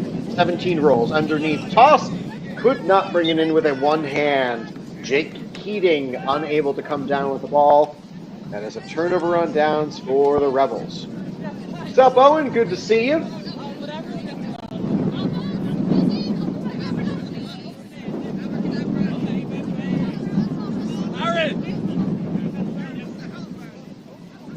Always thrilled to see some UCD players chiming in. Back to the automatic starting field position as both teams go scoreless on their first two drives.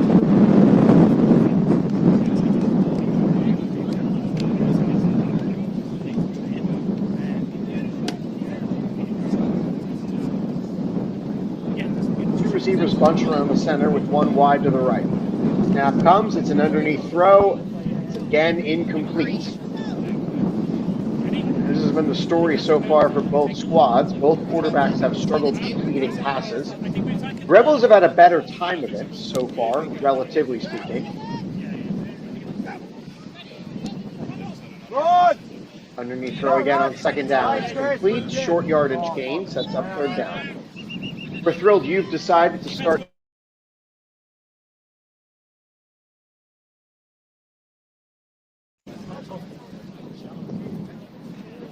And one of the teams has called timeout, not sure who. But another great Saturday of college football action available in the United States. Texas Vanderbilt should be a fun one. Miami SMU is, I think, a sleeper pick for game of the noon window. I also say that because it's always about the U all the time. And Game 7 of the World Series tonight. Blue Jays Dodgers live from Toronto. Wonder if the Blue Jays have a Game 7 hero somewhere in their lineup for tonight's game to rival Joe Carter back in 1993. We get the ball back then? We can choke it. Short snap option available for the Rebels. They choose not to use it. And number 7 throws it incomplete. Overshot one receiver, undershot another.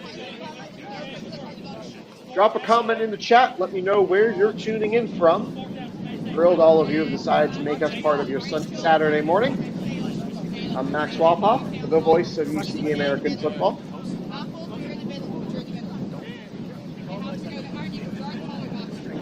UCD came up a point short against the Eagles in their most recent contest. That was earlier today.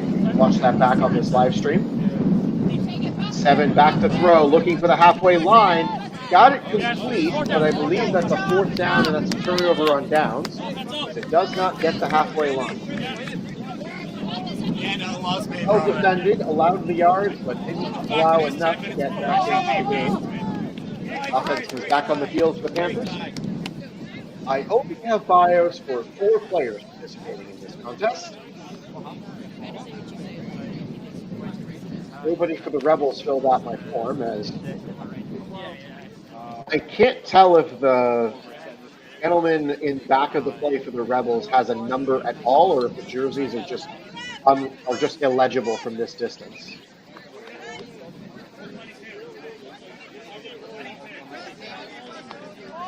$17 is back to quarterback the Panthers offense. Scoreless game so far. 0 for 3 drives for the Rebels, 0 for 2 drives for the Panthers. Wants a receiver over the top. Incomplete.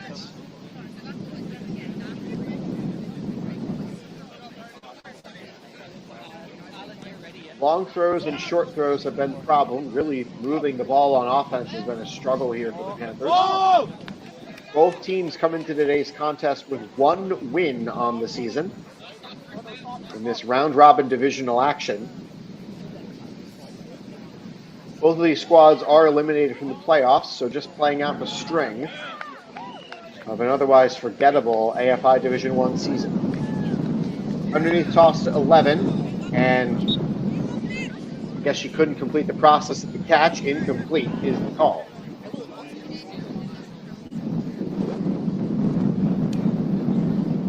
Third down coming for the Panthers.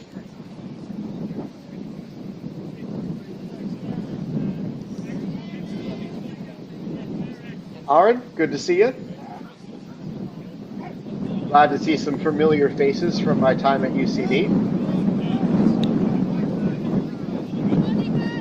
This is third down. 17 will throw it away, and it's intercepted by the numberless player. Meehan on the stop as the numberless receiver comes down with the ball. This will be the best starting field position of the day for the Dublin Rebels. Glad to see you, sir. Always happy to see familiar faces in the crowd.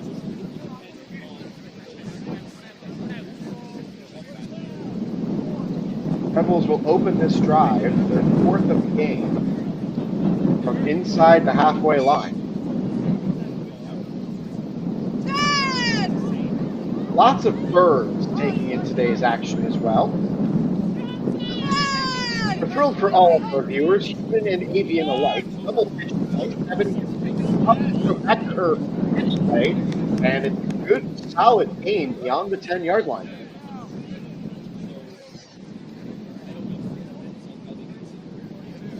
Second and goal to go.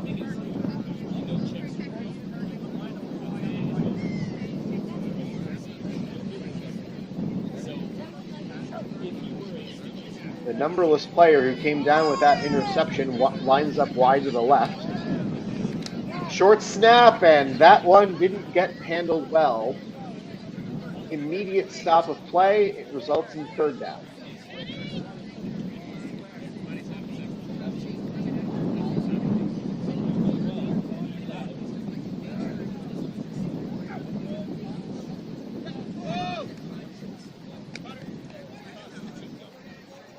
Change the formation a bit. 2 receivers right, 1 to the left. 7 back to throw. Goes underneath and can't find a snapper. Incomplete.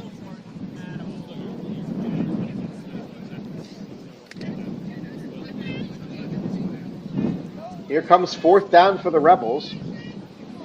First turnover of the day. Must get to the goal line to pay this drive off with points.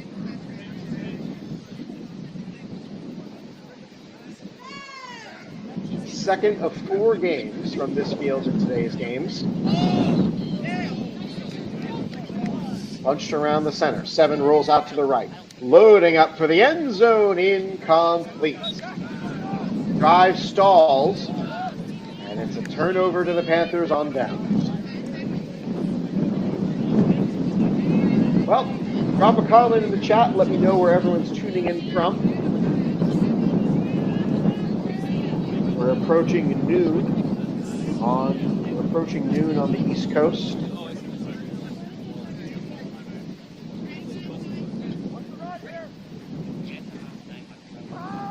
Have some more T-Max. We're approaching 8 a.m. on the East Coast of the United States. 17, back to throw, down the sideline, got somebody there, and it's incomplete. Wanted the hero ball down the sideline and could not come up with a completion.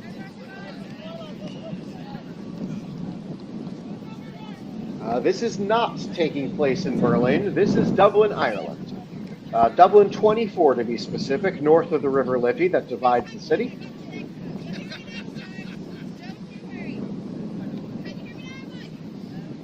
Taking place on Upper Daughters GAA fields, which have been lined for today's contest. This is now the fourth go at the can for the Panthers. Rebels just had their fourth drive, and nobody's been able to score yet. Behind the play, incomplete pass again. Third down.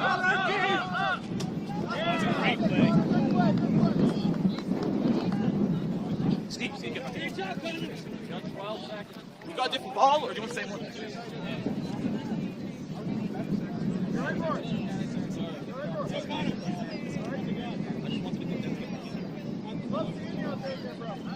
Officials a brief discussion as the Panthers line up for this third down play. No positive yards gain on this series so far.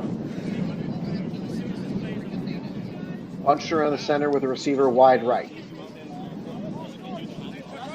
And they do the RPO. It's a quick flagpole. Maybe a gain of a yard.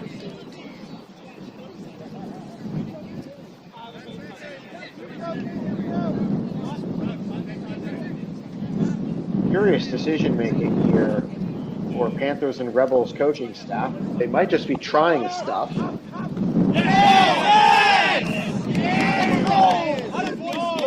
Scoring play on the other field. Let's see if we can get one here. Load up and go for it all the way down the field, and it is dropped. Interception, no more. That is the end of the drive for the Panthers. Automated starting field position coming up for the Rebels. Both teams have had the ball 4 times. Both teams have failed to score. And it is zeros on the board for both.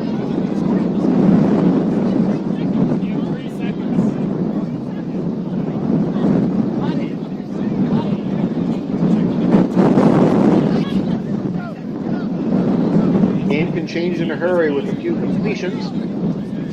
That's to say there are completions. As the referees have gotten together, they didn't call for a 2-minute warning, but that's halftime.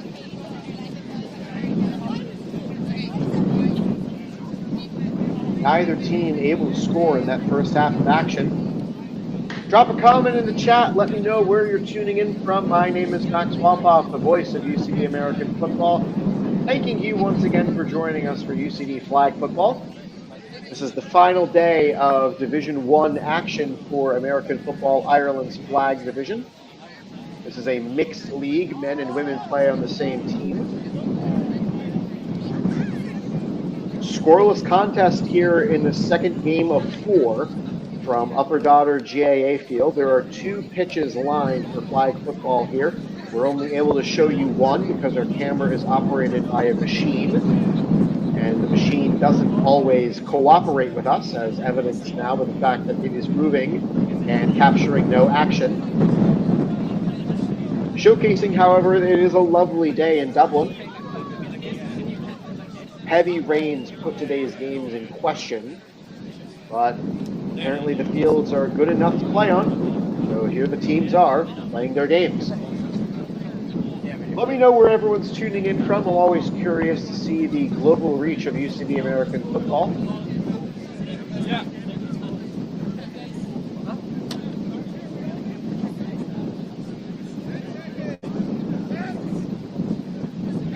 It will be UCD in the next game as well.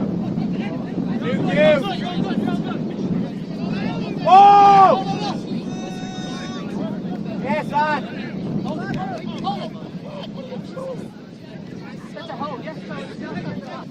Here, boys. Next 2 games on this channel will be UCD versus the Rebels, so the team that is in black and red, and followed by our cap, which will be Panthers versus the Eagles.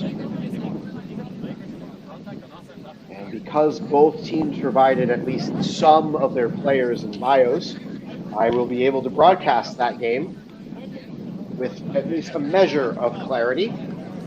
Part of the reason I didn't do the 4th game in the last flag football game day that was available on this channel, neither team filled out the bio form, so I wasn't going to sit there and have nothing to talk about for another hour. So I opted to cut my losses and say, all right, UCD's last game is mine. Today, at least, there are players who filled out the bio forms for both squads, so I will do my best with the information that I have.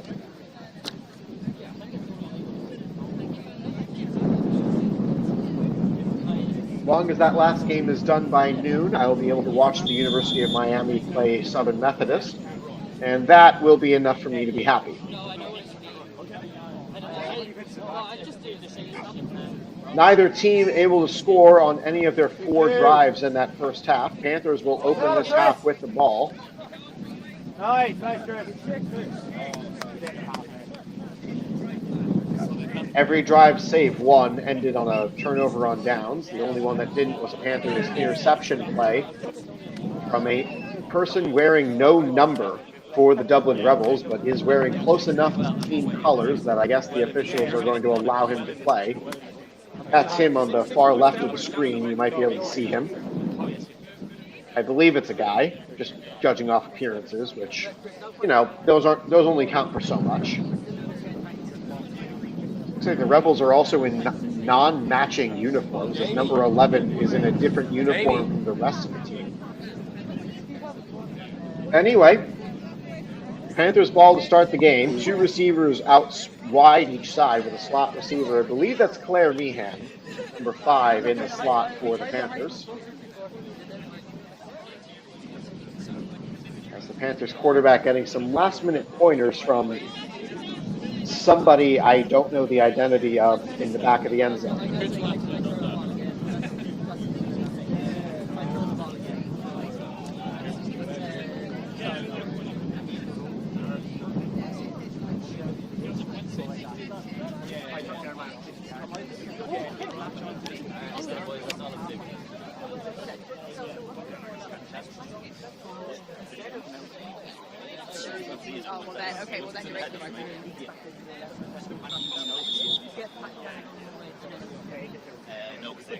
Second half is underway. Let's have some more fun here.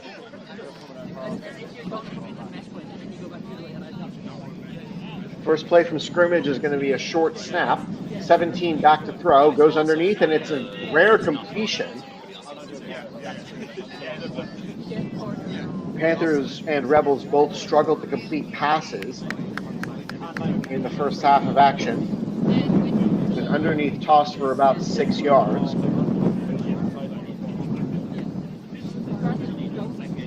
Panthers did not get a first down at all on any of their 4 drives in the first half.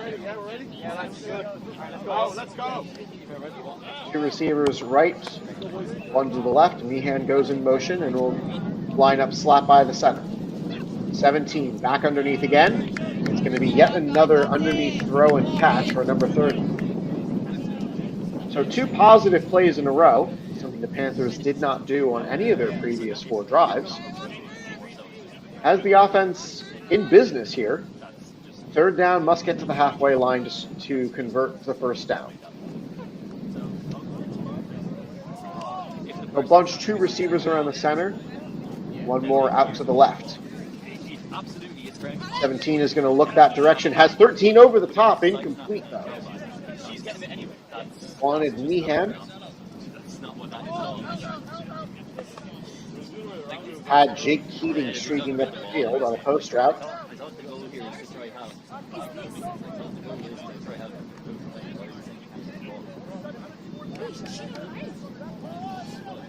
This is 4th down here for the Panthers, looking for their first down of the day.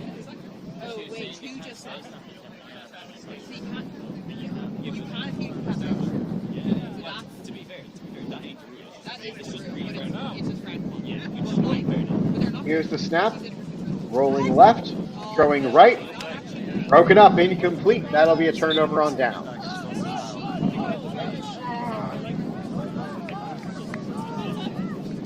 Panthers once again can't get to the halfway line as the Rebels go back on offense for the first time in this half. They also went 0 for 4 on drives in the first half. Come on, lads. Unlike the Panthers, they got first downs on 2 of them. Even started a drive inside the first down line. Unable to get beyond the 5-yard line on either of those drives. 2 receivers left, 1 to the right. 7 back to throw. Underneath route, it's complete. Spins out of first down, now goes to second after the short gain. The man you see bundled up in the coat acting as the side judge is Oscar UCD's team. 7 goes back underneath. It's another catch for the numberless receiver. Another short gain. Is up third down.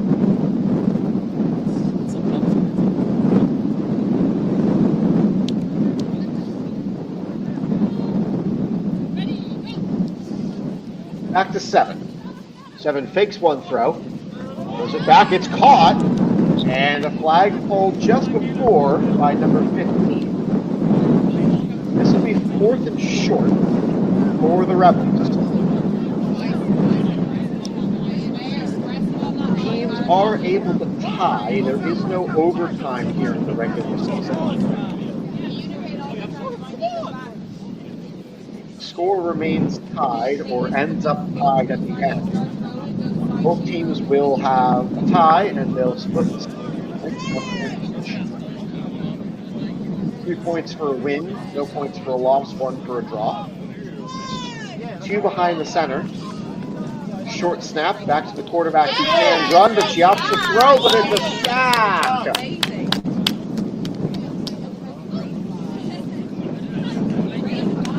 That was 4th down, and what a stop for the Panthers. Could that be the jolt this offense needs? Keating hands the ball back to the official. Back to the automated starting position, go the Panthers. Rebels defense resets themselves on the field. UCD will be in action in the next contest. There's 18 minutes of rolling clock. 17 back to throw. Finds Meehan, incomplete off the hands.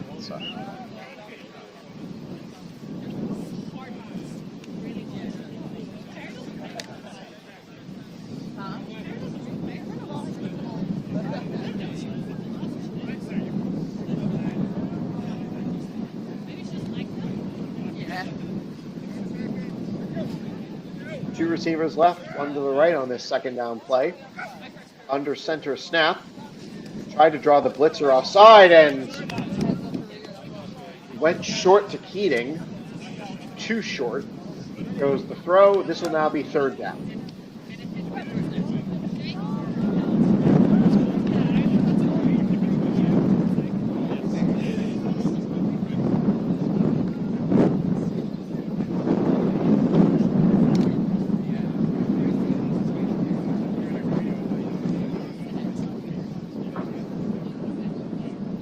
Change the formation here. Meehan will now go back around the center after some motion. One receiver is wide to the right. And the underneath throw to Keating again is incomplete.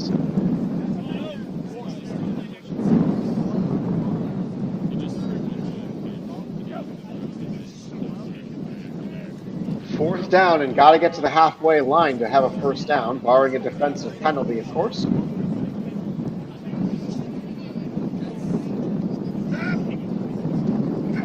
How many plays do you have in your playbook to gain 20 yards?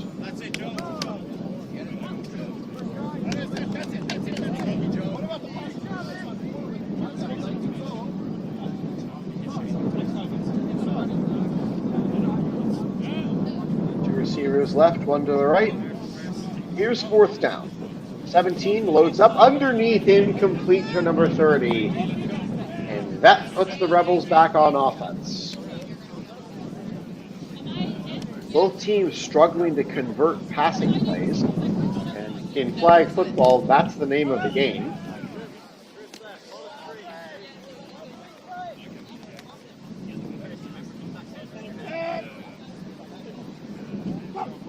Yet another start at the 5-yard line for the Rebels.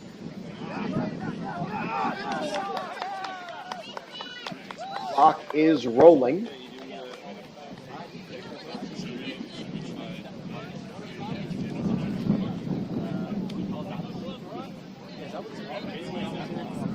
Two receivers right, one to the left. 7 lines up behind center. To the numberless receiver they go, and it's a flagpole after a short gain.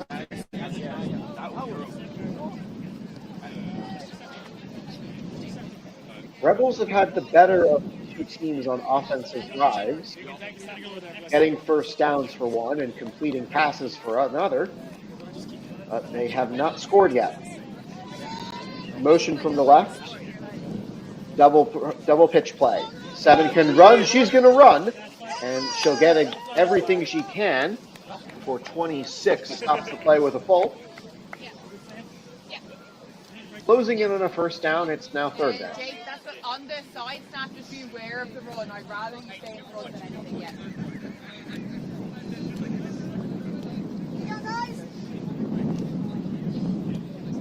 Claire, Rebels hunt for the best play possible. Oh! 7 back to throw. This is third down, and it's underneath first down, catch and run. Looks like that's 96, maybe on the number.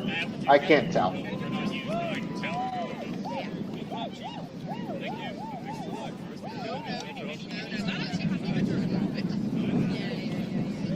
First down, Rebels.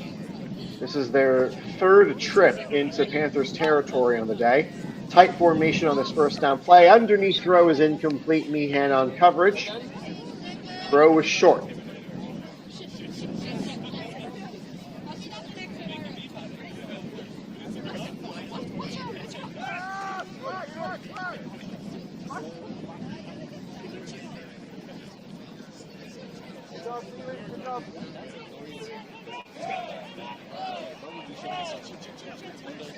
The other game must have finished up on the other field, as it is just past 8 in the morning, 2+ hours of streaming here. UCD, the losers in the first game against Eagles, knocking them out of the playoffs for sure. Motion from the left to the right. 7 to throw, and incomplete, wanted the motion receiver.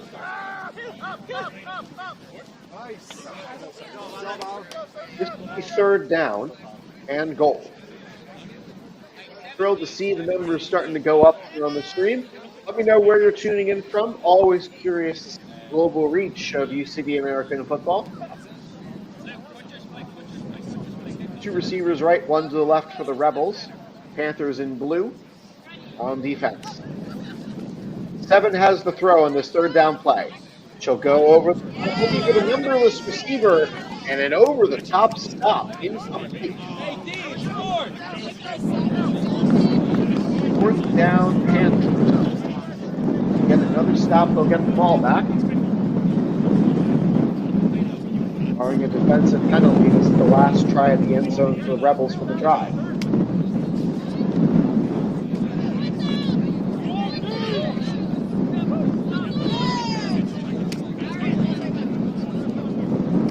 Short bench for the Rebels, not a lot of options beyond the players they've got on the field.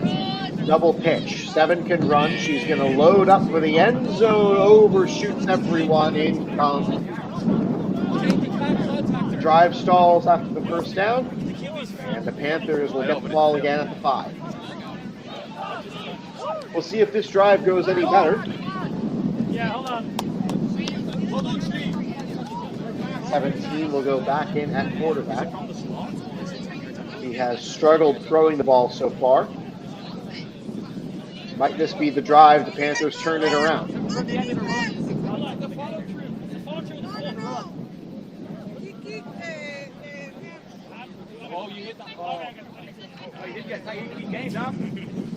Hang on a second, everybody.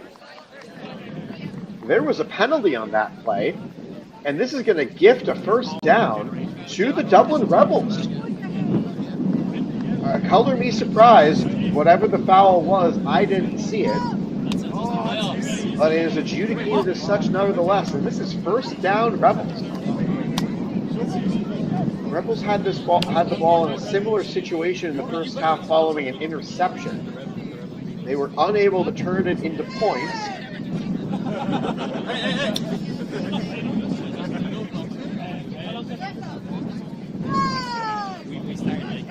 Tight around the center goes the formation. One out wide to the right. 7 looking for anybody to throw to, looking for the end zone. Off the hands, incomplete. We almost had our first points of the game.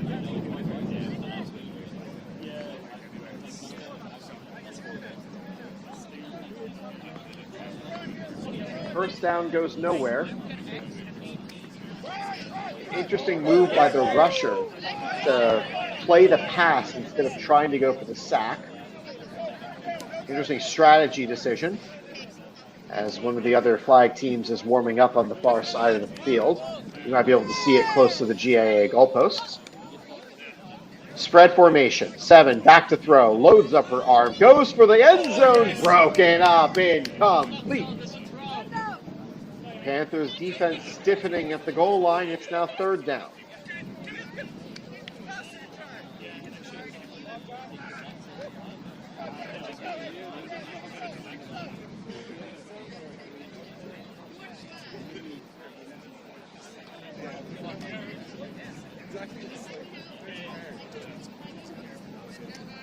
Third down as some players for the Rebels go back to their quarterback to get last minute instructions. Double pitch play. 7 can run. She can throw back to the pitcher. And this is a gain to about the 5. 4th and goal. Can the Rebels finish it off with points? They'll take a timeout to talk this over. Panthers defense chance to reset themselves as the Rebels offense looking for something to finish off the drive with points.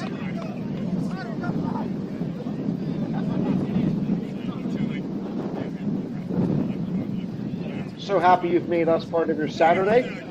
Drop a comment in the chat. Let me know where people are tuning in from. We've had some friends from UCD's tackle team from last season chime in. Glad to see they are awake on this fine Saturday after what I'm sure was a fun Halloween night for them. Ireland does Halloween very well. Although last year's Halloween was a bit of an issue. I still remember there was a AI parade as the camera has lost connection. This happens from time to time. So don't worry yourself too much about it.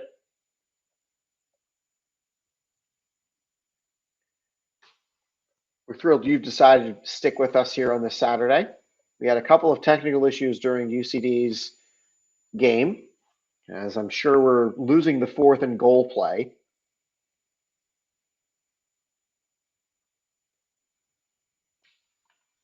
If you'll give me a moment, I'm going to try to see if this is on my end or their end. Nope, this is on their end. So not a whole lot I can do other than just hope that the camera connection does come back eventually. Yeah, not a whole lot I can do from here, as I am in the east coast of the United States and Dublin, Ireland is several thousand miles away.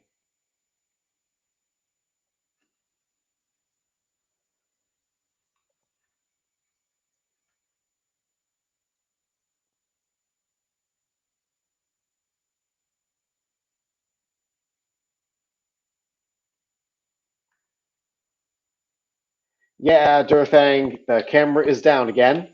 This happened just a few seconds ago.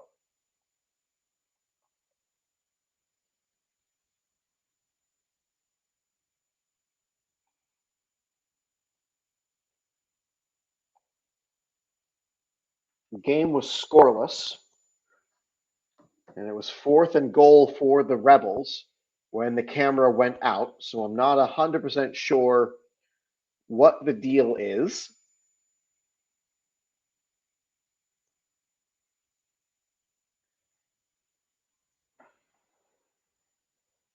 So I'm just waiting like the rest of you, trying to figure out what's going on next. Got time for questions if you got any.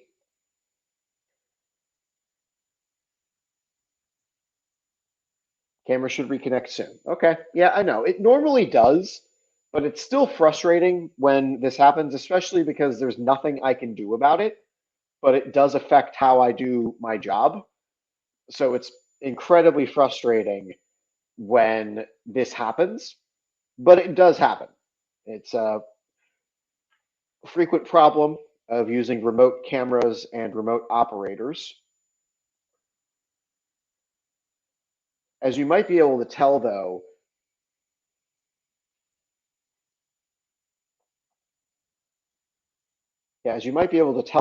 from the graphics on the screen, this camera technology is designed for association football, not for other sports that have a lot of movement. And for association football, I'm sure it's great, but for what we use it for in American football, there's a little bit too much sideline action for it to be useful all the time. The game was scoreless when the camera went out.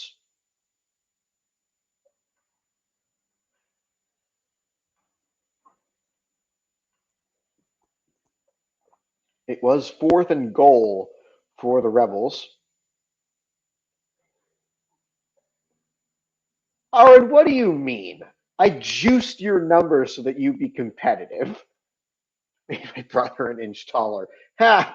You can blame your brother's form that he filled out. I filled in the height and weight straight from everybody's answers. Then maybe you should have answered incorrect like he did. Sorry, but Dara filled in his height a certain way, and that's what I took it from. I took it from the forms you guys filled out.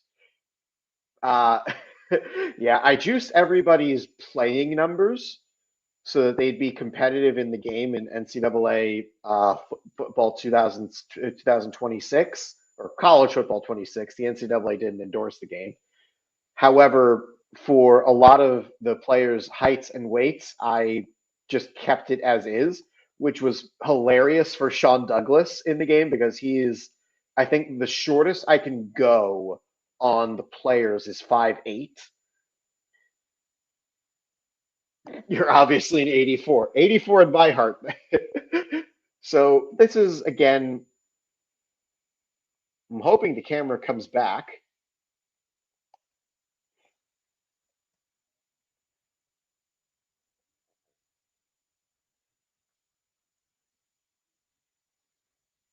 Aaron, if you want me to adjust it, I can. It's not that difficult. I've adjusted a couple of players' ratings upon request. I even added Evan Quigley because that was an oversight on my part. I should not have left him out. It's like he's just a pixel. Yeah, it's funny to watch Sean Douglas in the game because, again, he is that much shorter than most players at the position in college football. Absolute vibes. Okay, I'll leave it. Yeah, it's funny to see players at a shorter height in that game because so many of the players in college football today are monsters by comparison to what I got used to in Ireland. So they're 6'2", 6'3" at every position, which is, normal for the US to see. However, when you start going overseas and seeing people play the game, they play it at all shapes and sizes, including at the 5'7s, the 5'8s. That is sort of gone by the wayside in American sports for the most part. There are still some 5'8 wonders who can play the games at the men's side. The women's side, separate story. That's a completely separate kettle of fish from what I'm talking about. Again, the camera's gone out. I'm sorry, everybody. It was 4th and goal for the Rebels when the camera went out. I have communicated that the camera's gone out to somebody at the field. I'm not 100% sure if this is going to get fixed in time to see the end of the Panthers-Rebels game or even to catch any scoring plays. I don't know what happened. I'm hopeful that you all have been enjoying playing as yourselves in the game.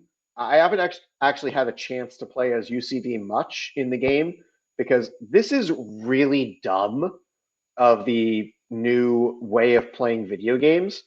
in order to play as a downloaded, created school in Dynasty mode or in Road to Glory or Road to the College Football Playoff or any of them, you have to have access to the online game, which I don't. I have the physical disc copy. I don't play online. I don't have Xbox Game Pass or whatever it's called. First game was versus Bama. Yeah, how'd that go for you? Because if you're playing on freshman, you might have done well, but if you're playing on Heisman, good luck. That's all I can say. So for me, I know I played my first game against South Alabama because I wanted to see how the team lined up against a similar ranked squad, if I remember correctly. No comment. All right. Again, I tried to make you guys competitive at least, but if you start the game, if you start a dynasty mode with the roster as is, there's a solid chance that UCD becomes a powerhouse. Trying to, I'm hoping the camera comes back, everybody. I'm just not sure if it will. Let me.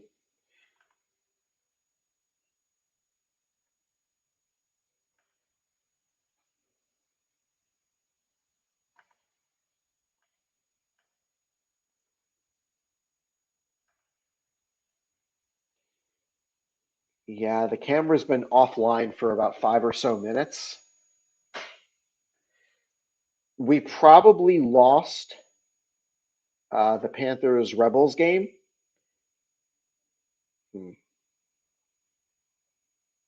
Really sorry about this, guys. There's nothing I can do on my end short of informing the people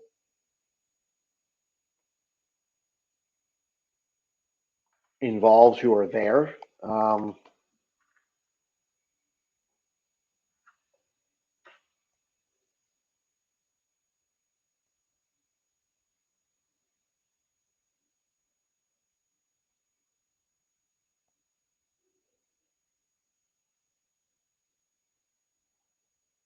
So hopefully somebody sees my messages about the camera.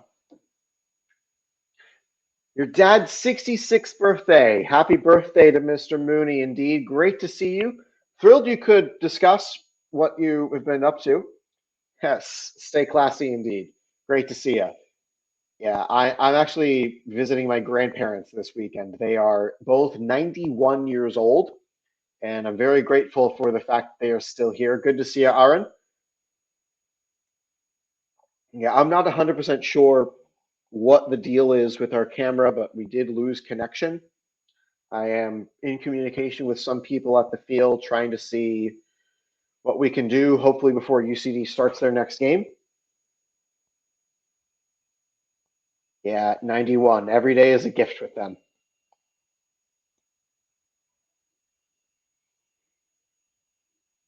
Always good. Thank you, Aaron. Really hoping that the camera comes back because otherwise it's just weird for me to be sitting here talking to a blank screen.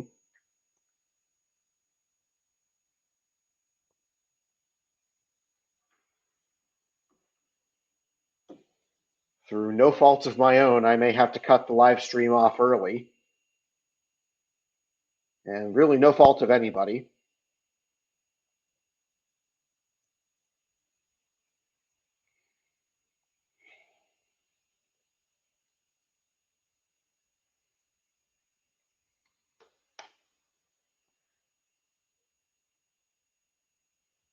Whoever's got questions, I'm more than happy to answer them.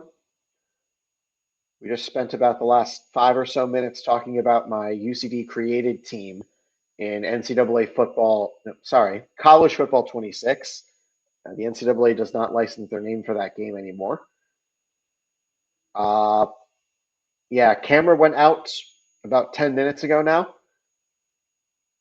It was 4th and goal for the Rebels. They were driving, and it was a scoreless game. I don't know if it still is. I have communicated with people who are at the field that the camera has lost its connection.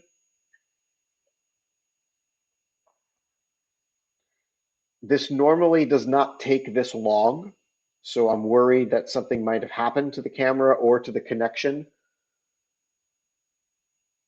I do not have somebody at the field to communicate with like I did for the Cork Admirals game back in April of last season. So I will not be able to get text updates for each play.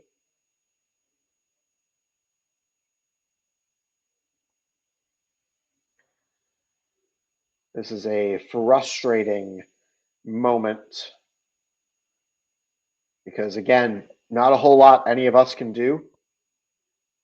I'm sorry to those of you who wanted to tune in to see flag football action.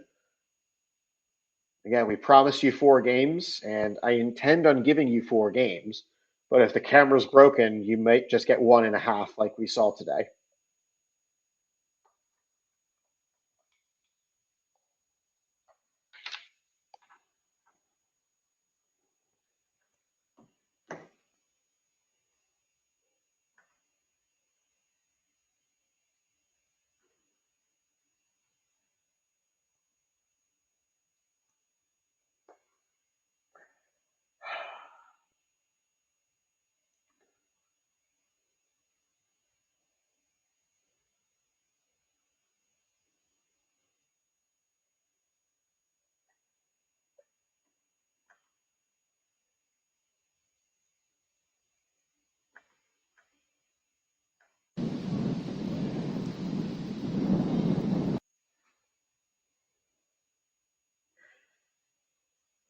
Yeah, the connection's still down.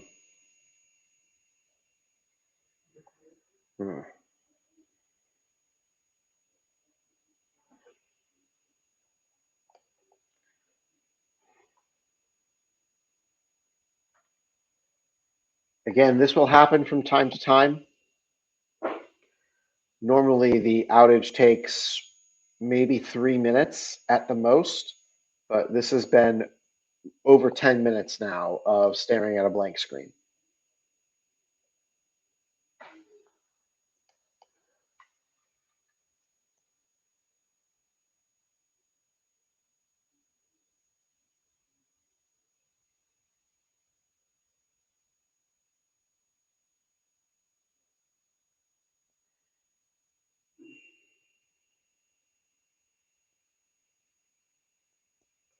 I'm not sure what else to tell you.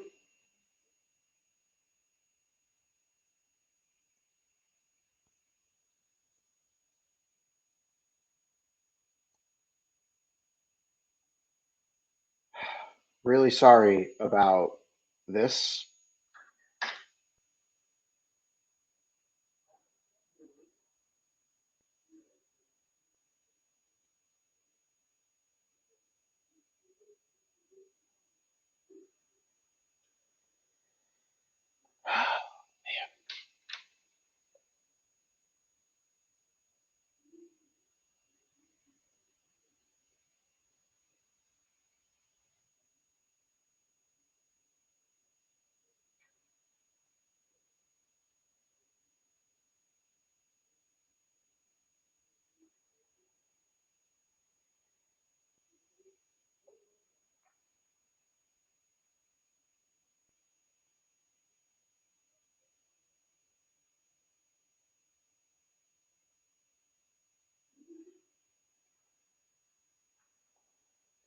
All right, I'm going to stay on for a few more minutes, hoping the camera comes back, but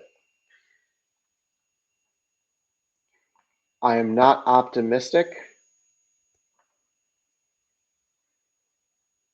Again, the camera cut out at 0-0 Panthers and Rebels with a 4th and goal. I do not know the result of what happened on that play. I don't know the result of what happened in that game. My guess is, given the timing, the game is probably over.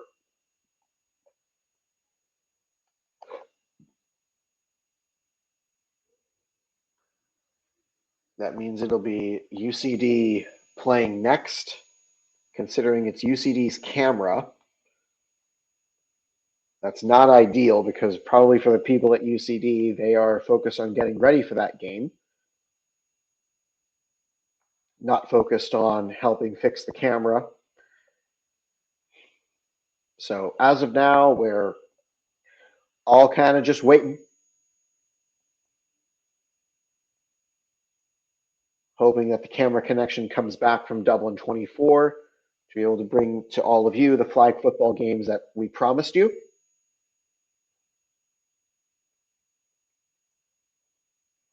Camera has been out for going on about 20 minutes now.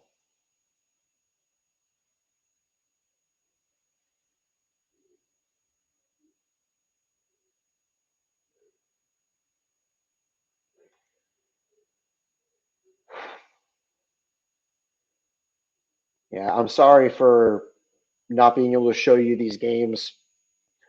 We promised you flag football today. We were showing you flag football for about 2 hours or so. Got through a full game. UCD losing a close one to the Eagles and dropping out of playoff contention. However, partway through the second half of the second game between the Panthers second team and the Rebels second team, the camera cut out, connection went away, and I'm not exactly sure where to go from here.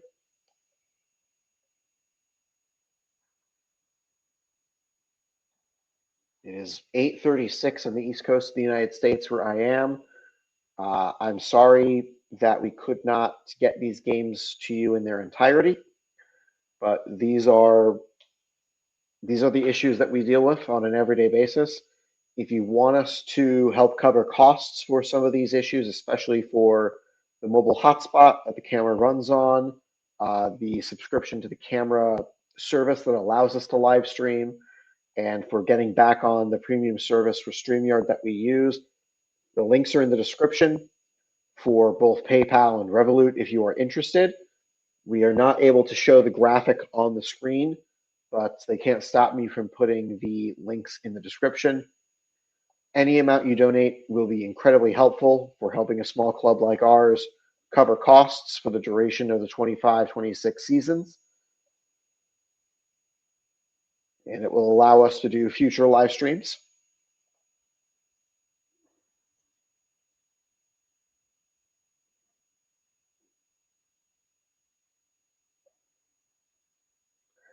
I hesitate to move and lose my headphones to keep track of what might be going on, because again, the UCD game is coming up next. It is part of my role to bring you the UCD games as they happen. I am hopeful that the game comes back.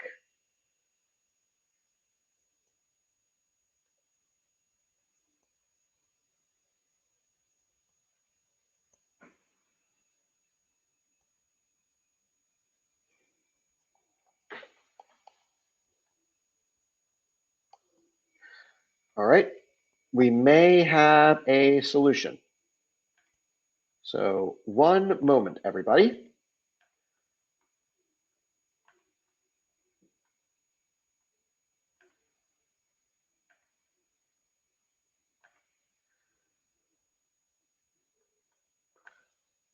Just hang on a second. We might have found a workaround.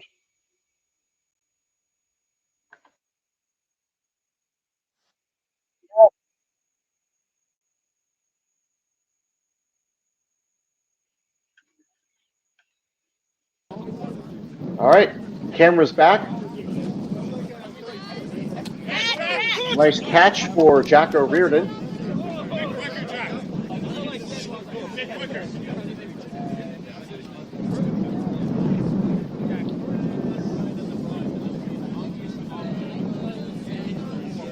I'm going to go away from live for just a moment to just see if... All right, so this is the first drive for UCD.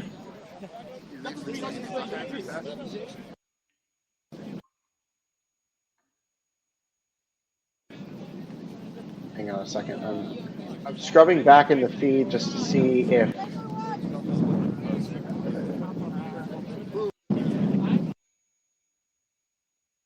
McKenna on the run. Go to the end zone. Touchdown. All right, UCD is on the board first. So we're underway again from Dublin. 24, let's have some more fun now that we have the camera back. Looks like that was the conversion play, so that's 7-0 UCD.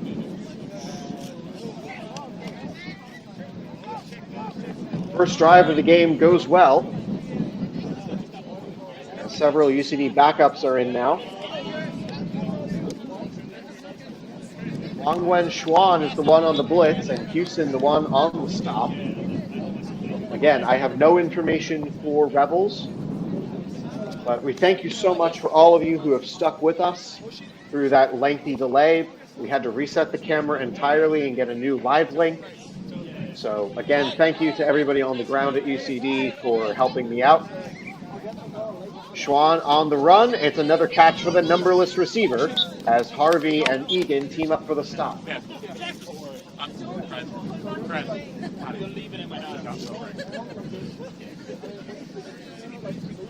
Wong is a 21-year-old student from Taiwan, currently in his second year at mechanical engineering.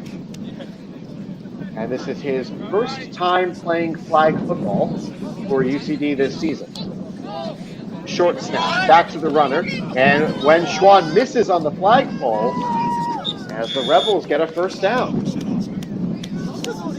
Uncertain what happened in the previous game between Rebels and Panthers, although it's not like it really matters for playoff positioning, as both of these squads are now out of playoff contention.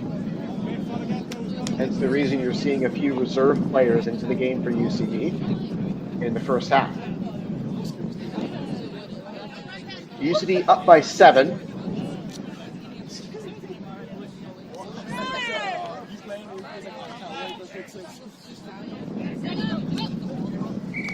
Short snap, back to 7. Over back to the numberless receiver, incomplete.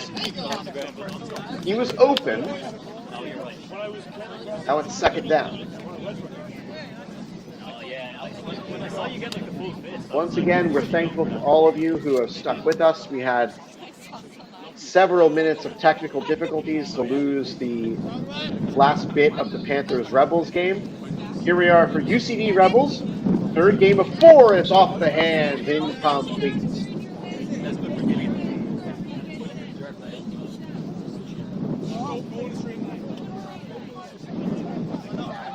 And Xuan is still the designated rusher here for UCD. Looks like number 7 still the quarterback for the Rebels. And Harvey on the coverage on the near side of the screen. Motion from the left side. Double quarterback play. 7 can run, she can throw. Houston just missed the flagpole, and it's positive gains on second down.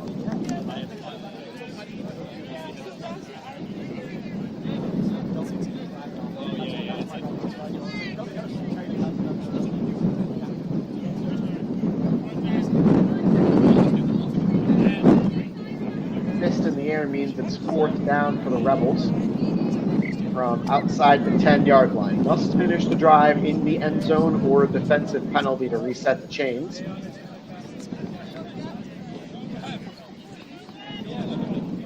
Two receivers right, one to the left. Egan creeping up, and Xuan blitzing off the right side. 7 to throw, 7 to almost catch by the numberless receiver, incomplete. Looked like it just bounced off the hand. And that was fourth down failure. Brings up first down UCD.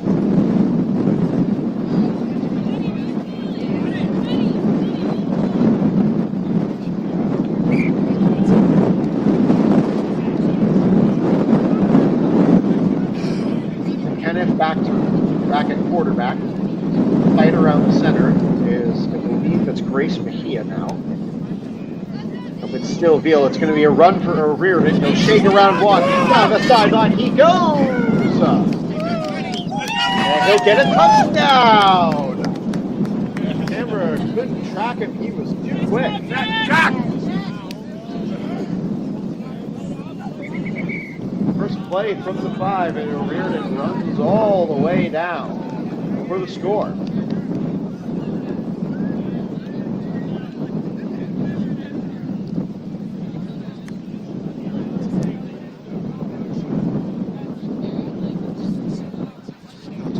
5 still in at quarterback.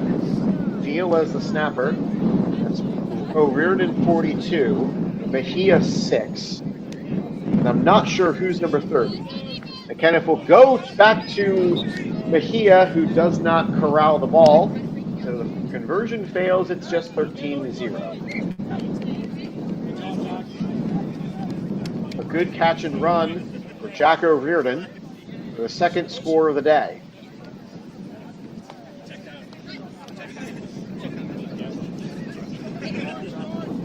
Harvey, Houston, Wenchuan, Egan, and I believe that is Ahern O'Connell are the 5 for UCD on defense.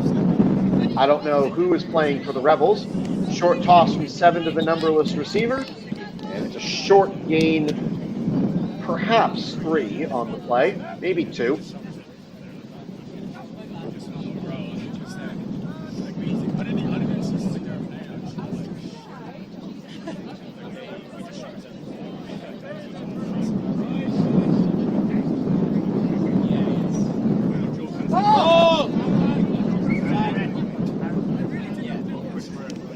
Another 2-snap set.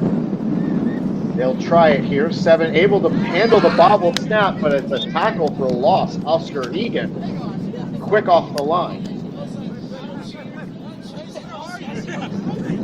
Once again, we're thrilled you've decided to make us part of your Saturday. This is the 3rd game out of 4 for UCD out for today. UCD playing the 1st game and the 3rd game. Wenchuan setting up for, as Michael Harvey getting up right up to the line of scrimmage, see what he can discern. Wenchuan on the rush. It's a heavy rush. Numberless receiver got it. Overplay by Harvey. And it's a tackle from Ahern O'Connell to stop the momentum. 2 almost on the lost play. And it results in a net positive for the Rebels.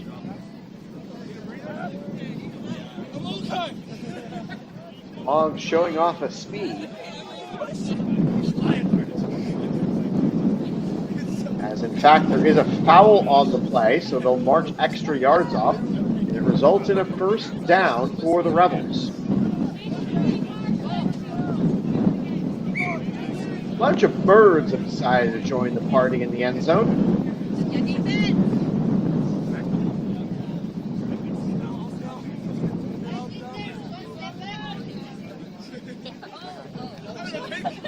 Slot receiver right. 7 rolls underneath toss. It's a bobble spot. And Harvey eventually pulls the flag. Wayne for 2nd down.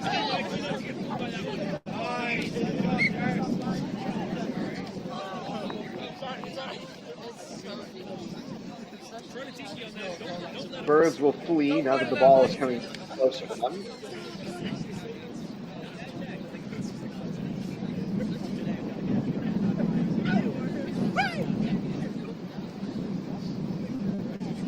Rebels will set up their formation, stack right at the center with a receiver wide left. They fake the pitch to the numberless receiver, and Wenchuan back with good coverage.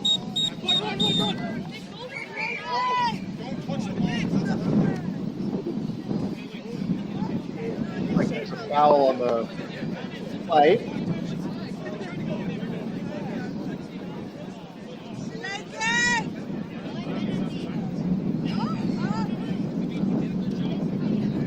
March off the 3 yards from the previous spot. This will be an automatic 1st.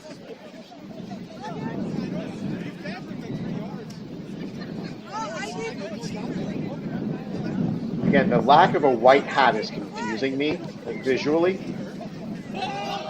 And the argument is with Patty Sweeney.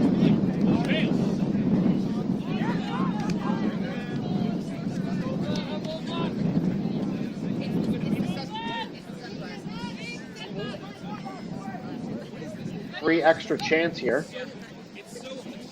Triple reverse play. Going all the way to the end zone. It's intercepted. Emily Houston gets it back to the 5. And that play goes for nothing. McKenniff leads the troops back onto the field.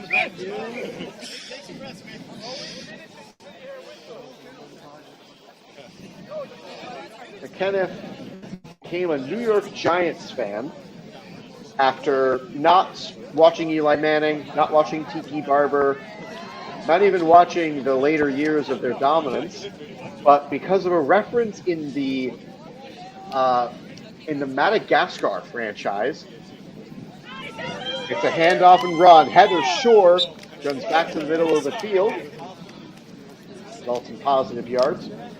In that movie, the lemurs, when the larger animals come to them, they mention they're from New York. And as a result, the lemurs say, "All hail the New York Giants." I can understand why somebody who has not watched football would become a fan after that. McKenniff, there's a flag on the play. Let him know. As Mejia had the catch and short run, flag in the backfield. Field set up on a box out. Officials will discuss the second down play.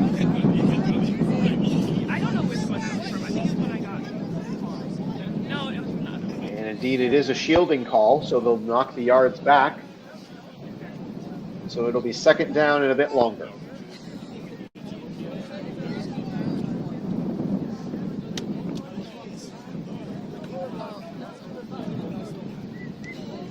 All receivers left to the quarterback. McKenniff rolling right as the receivers go that direction, looking out for Mejia. Can't complete the pass.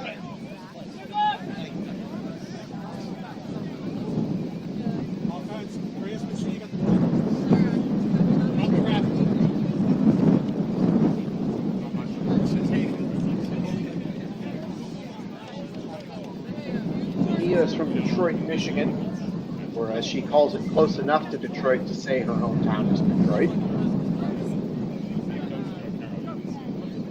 Two receivers left, one to the right on this third down play. Kenneth launches the ball, and it's a short run. Veal eventually gets her flag yanked right at the first down line.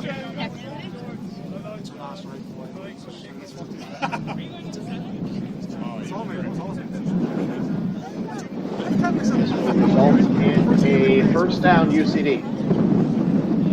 First and goal from close to the halfway line.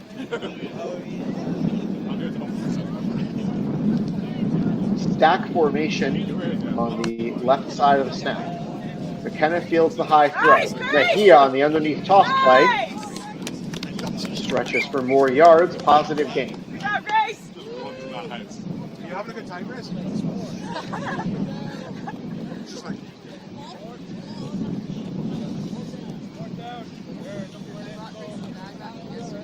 Grace in her bio listed that she isn't quite sure how she ended up in the position she's in, but couldn't be happier with where she is in life.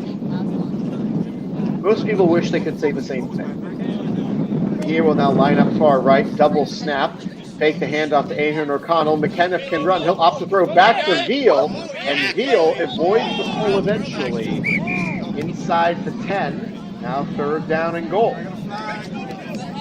Flag in the back secondary. So give a second. This looks like it's going to be on the Rebels. it's kind of if you grab the ball, but like you can let it go. If you kind of like if you're restricting it, like if I miss the grab, Holding on the defense. That means it's I just hold the shorts. they will march it right to the doorstep. Actually, wait, they march it all the way back. Sorry, the half of this is the goal, marching it all the way there and then marching it back. Messing with me visually. Triangle formation receivers left to the center. McKenniff steps up underneath toss. Mejia! Touchdown UCD. Make it 19-0. UCD on the board on their first 3 drives of the game. Sean, this is game 2 for us. UCD losing the first game to Eagles by 1 point, 32-31. heartbreaking loss, very tough to watch. You can probably go back in the stream and watch that if you really wanted to. 1-point conversion try. So for the end zone, Shore brings it in. Touchdown, UCD.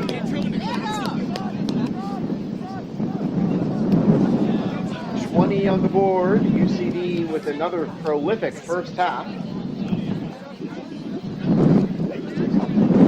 UCD opened the half with the ball. We joined you live as the game was in progress. We had about a half hour of camera outage. And again, not a whole lot I can do from here short of communicating to other people on the field. We missed most of the Panthers Rebels ending. Underneath toss back to the snapper is complete for positive yards. Second down coming. Yeah, a lot of games have been close this year for UCD.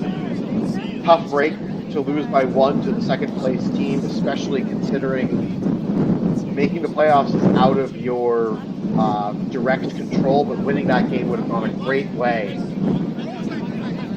Top 3 qualify for the playoffs in each of the North and South divisions. Over the middle, and it is incomplete, I believe. Saw the ball go that direction, but I did not see a catch. We're thrilled you've decided to make us part of your Saturday. Closing in on 9 in the morning, East Coast of the United States. College game day is about to kick off.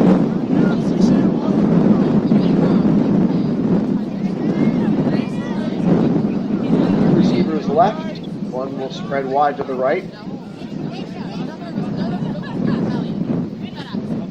UCD defending the underneath route. Motion from the left to the right. 7 back to throw, and this is caught by the numberless receiver. And a quick pull from Michael Harvey prevents that from being a scoring play.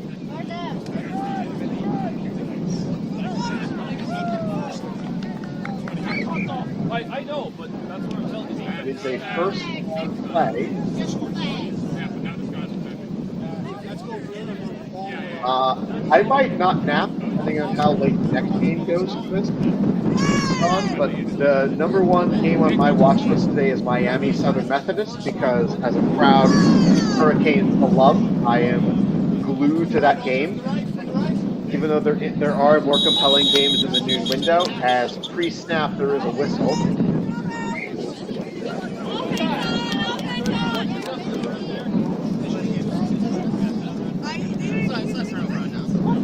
Looks like a penalty on the offense. Officials will gather to discuss.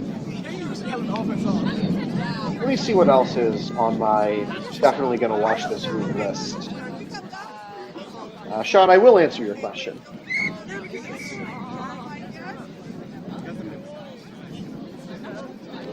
Other games on my list today, Vanderbilt, Texas. I know that's in the noon window, so I'll watch that afterward. Georgia, Florida, because, again, Florida is a fascinating team every year. The South Carolina versus Ole Miss is on my list to watch. And Oklahoma versus Tennessee. Underneath throw, incomplete. Yeah, there's a lot of games featuring ranked teams against unranked teams this week. As much as I would like to watch Indiana, Maryland, I don't have any faith that Maryland is going to make that a good game.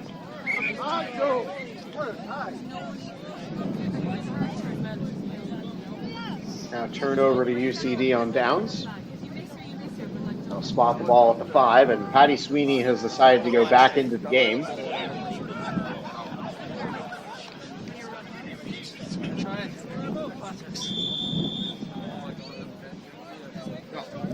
Might be Usheen Blade on the far left of the screen. Going to be a handoff end around to Shore. Shore spins around 1 and around 2. Positive gain.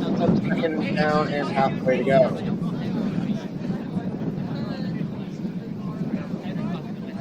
Snapping duties go from Veal to Sweeney. Sweeney more used to playing guard in his duties with the tackle football team. fake handoff to Sheen Blake. McKenna gets around his defender and getting close to that halfway line before the pull by the numberless receiver.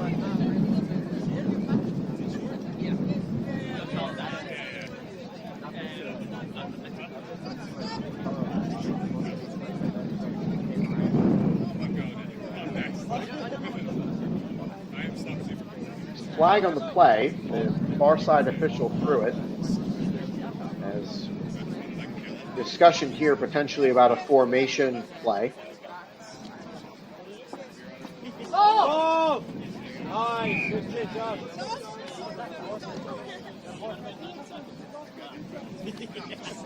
I'm not sure what that signal means, but they'll march the play back. Second down and a bit longer.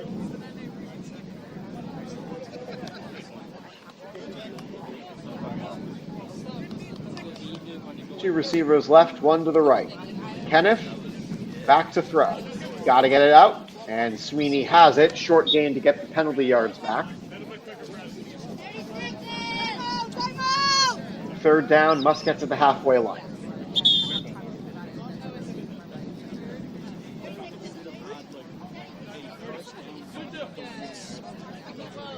This is UCD's final game of the season. Last game day for the South Division. Rusher will come up the middle.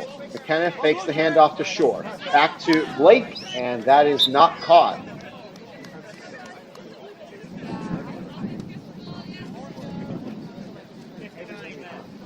Last kick at the can for this drive.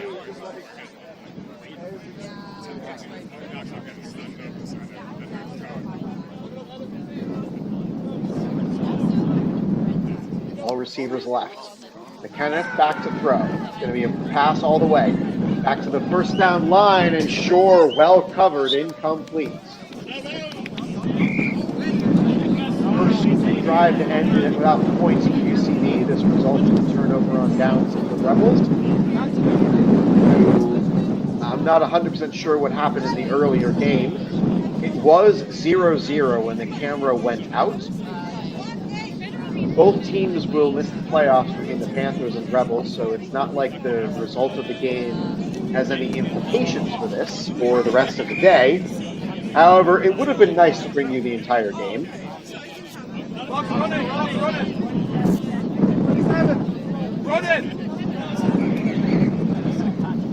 Bunch formation with the receiver wide right. 7 back to throw. Looking underneath, Harvey intercepts it. And it's flagpole at the 8 prevents the play from being a pick 6. First down, UCD inside the 10.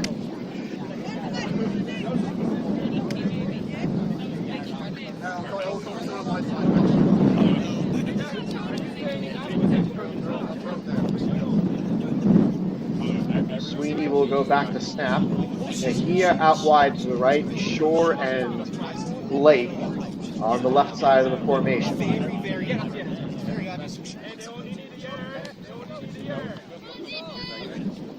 Kenneth underneath to Sweeney. It's a short toss. And as a result, it's a short gain.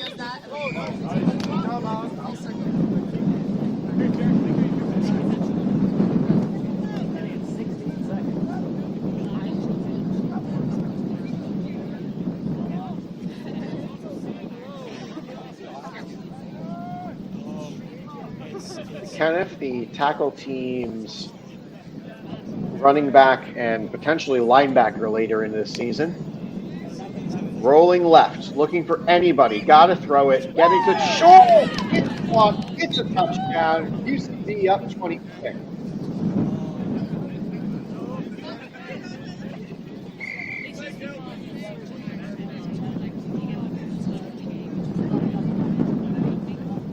UCD failed on their second conversion of the play of the day, and their third as well. Looking for a 2-for-4 chance, and that pass went to no one in particular. It was also a sack. 26-0 UCD on top in this first half.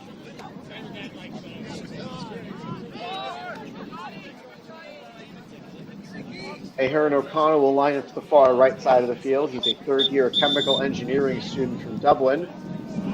And And he'll have to wait his turn for the next play. We starting off with them. That is the half.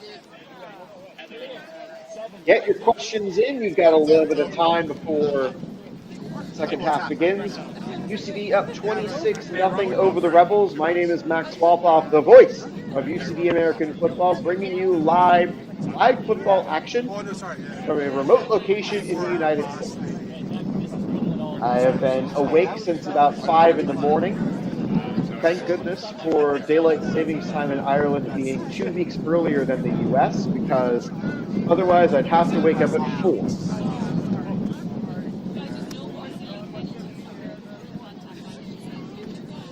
We're thrilled that all of you have decided to join us today.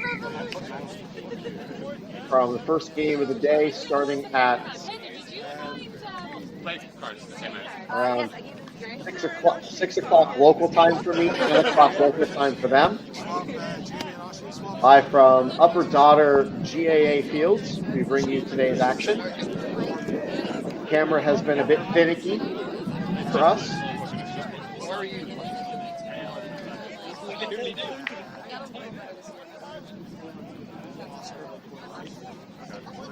So waiting on the second half to start. If y'all got questions, we got time.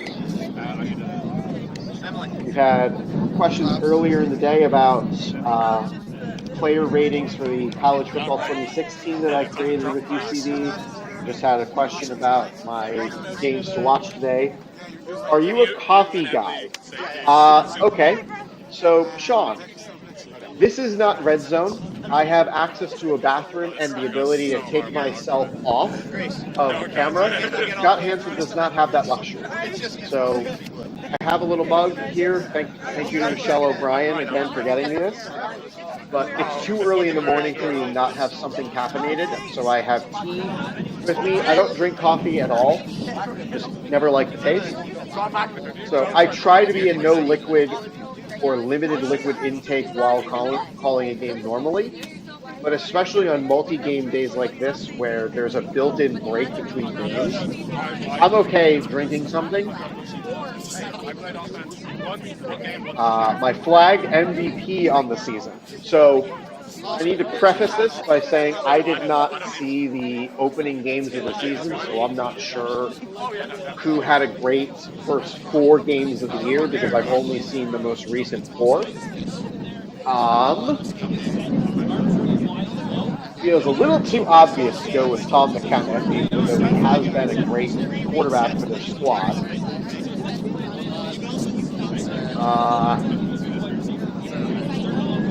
Although, as far as valuable to his team, I don't think you can go wrong picking the quarterback. So I'll pick him. Doug's also one of the nicest guys to me, so always appreciative of his generosity. I should be asking you a question, Sean. How was the Halloween party last night? I started to see some of the pictures as I was going to bed, and it was rewarding to see everybody out having a good time together.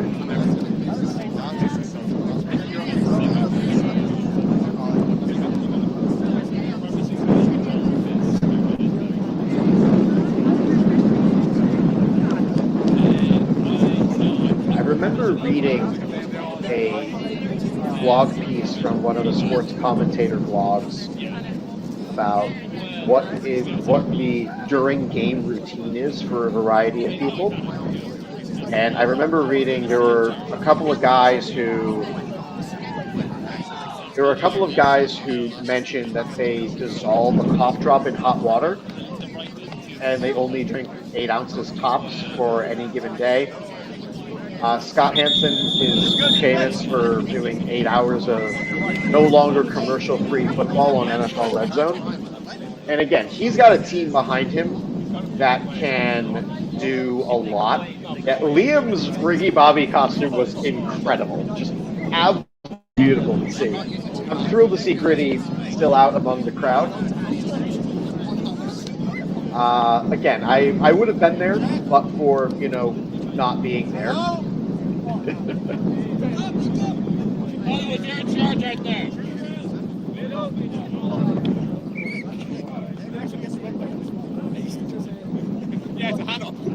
Rebels will start the half with the ball. They trail 26-0 as UCD was able to pay off most of their drives with scores, and the Rebels struggled to score.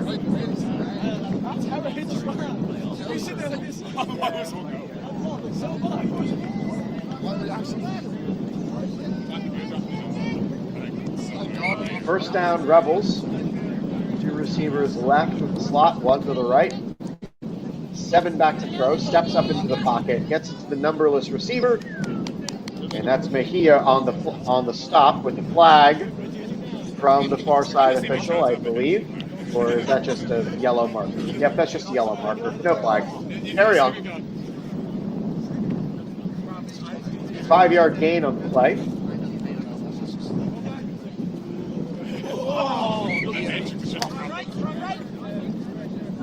Now they'll change the strength of the formation. 2 receivers to the left. 7 back to throw. Underneath again, another catch. Tackled by Harvey.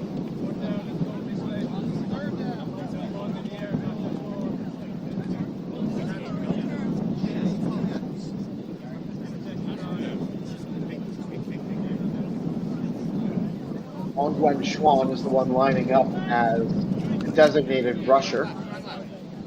About 7 yards to get the halfway line. They'll have an underneath coverage. 7 back to throw, finds the numberless receiver, who steps out of bounds close to that halfway line. Looks to be a tad short. Yep, this will be short. Mejia tying her shoe. Safety first.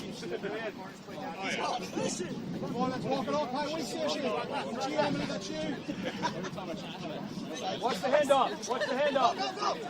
Short play, as that was a 3rd down stop for Harvey. And that'll be a 1st down. Just getting beyond that halfway line, denoted by, I believe, the white cone.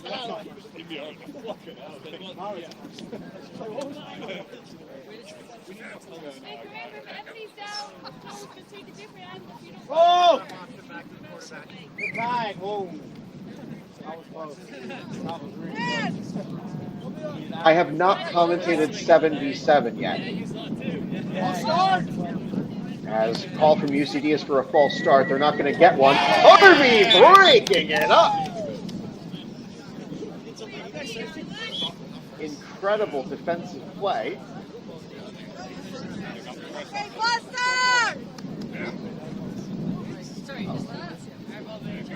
down!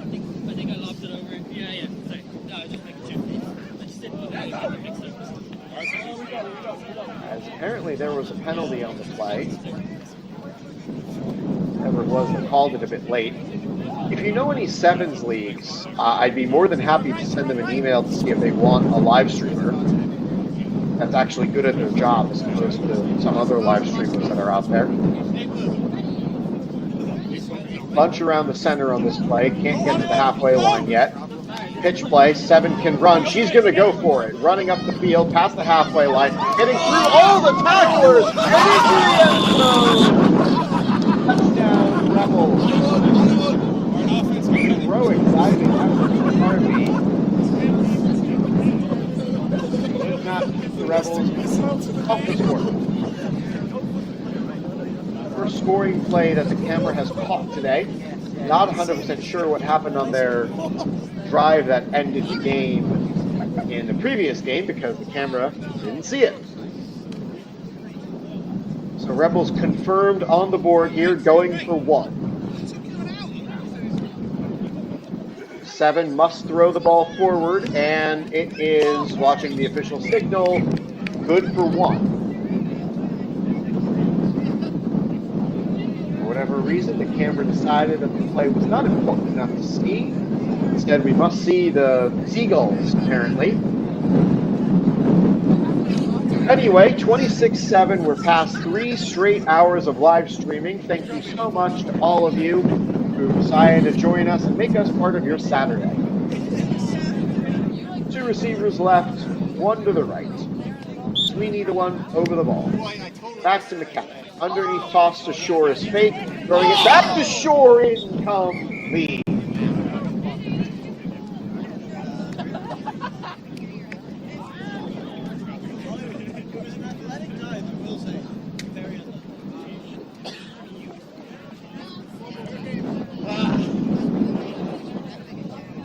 chance at it.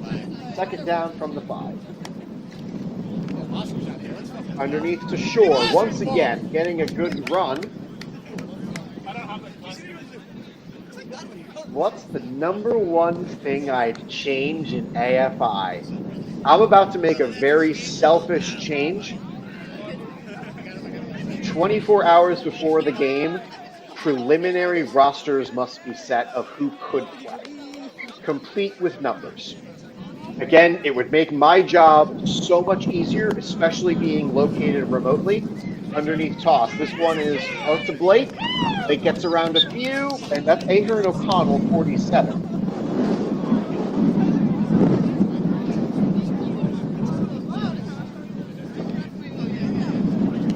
Yeah, I'd love to see a 24-hour rule for preliminary rosters, even if it's people who might play, might not.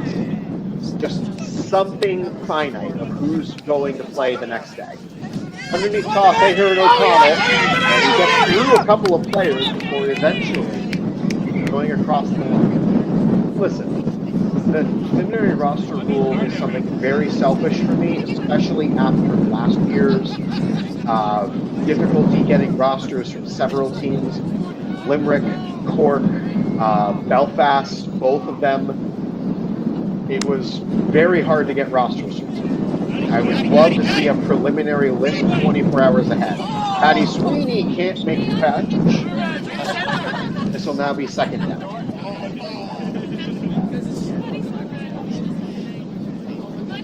So I'd love to see a 24 hours preliminary roster for both squads. Again, it doesn't have to be finite. The players on there don't have to actually play, but a preliminary roster will do everything to make my life easier. Tight formation around the center. Everybody was to the left. Kenneth rolling that direction. Overshot Shore. Incomplete. 2 more cracks at the end zone. Now it's third down.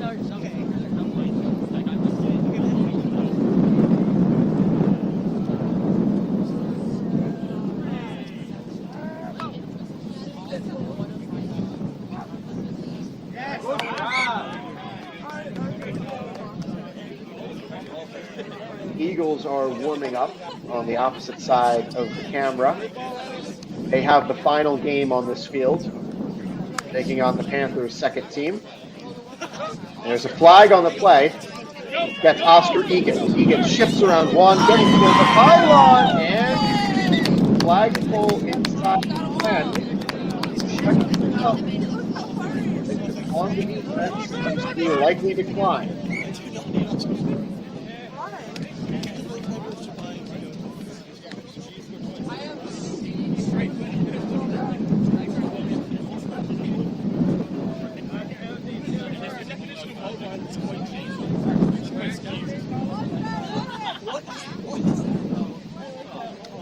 Interesting. They call a false start on the offense, but they allow the play to continue. I thought a false start penalty meant the play was done, and they weren't allowed to run it, but clearly that was not how it was administered.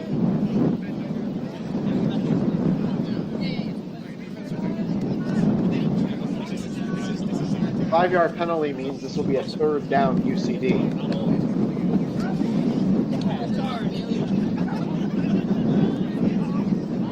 Up 26-7. Another score here for UCD. Might make this game out of reach for the Rebels. There's not enough time. Kenneth has the ball, looking for anybody to be open on third down. Finds Shore open over the side. Now this sets up a makeable 4th and about 12. Defense ready.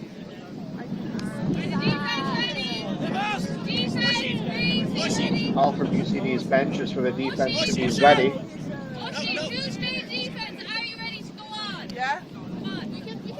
Usheen Blake is the one being pulled back over. He wears the number 30 for the squad. Back from McKenna. This will be all receivers to the right.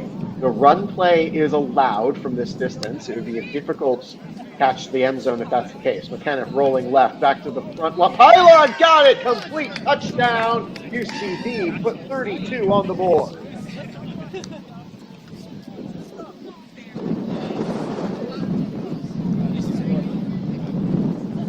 (32-7). Restores the lead they had originally. 1 point conversion coming up as a rogue ball has entered the field and will be taken to the other side by one of the players for the other teams. There are other games going on in this field, but we are only able to show you one pitch as a result of being the UCD American Football Channel, and this being UCD's camera. We're showing you the UCD field. Rolling right to the pylon, and Egan, did he complete the catch? Yes, he did. 1 point conversion UCD.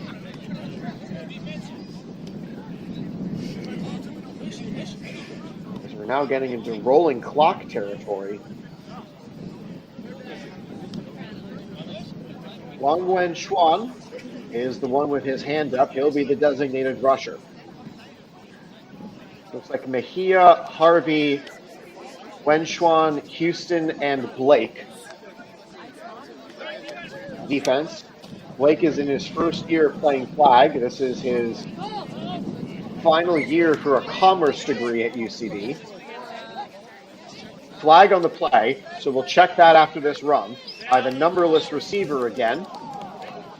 Again, nobody for the Rebels filled out the bio form, so I don't have a clue who any of them are.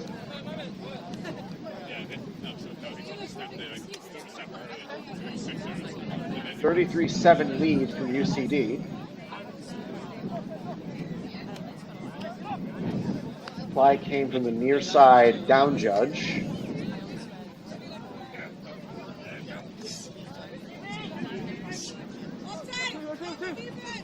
Oh!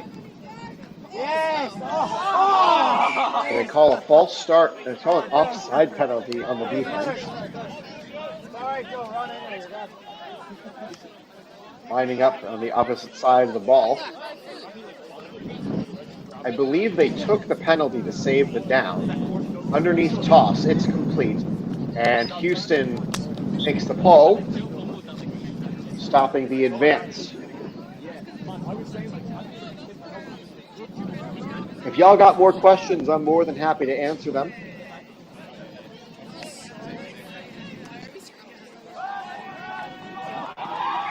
I believe this is second down, as they took the penalty yards on the previous play to save the down. Under center snap. This is going to be a short toss play back to the snapper. And Harvey executes the dip well, but this isn't dancing.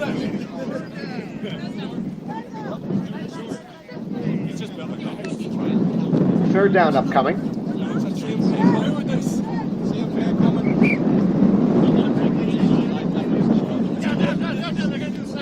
Two receivers right, one to the left. Quarterback goes back under the snapper. It'll be a short toss play. Houston's that one out all the way. It's not quite enough to stop the first down, but it still prevents the play from getting more yards.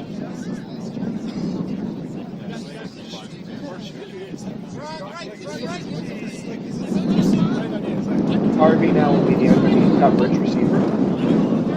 Seven's got a throw. She'll line up and go for the pylon. Way overshot her receiver, incomplete. Hey, he got there.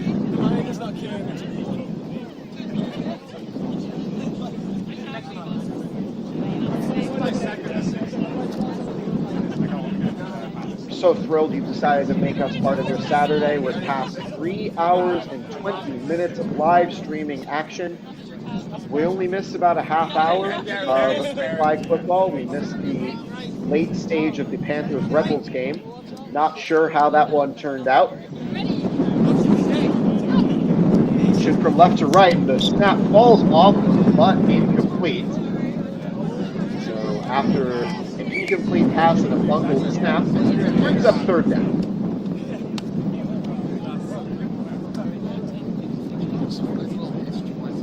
Wong will once again line up as the designated runner.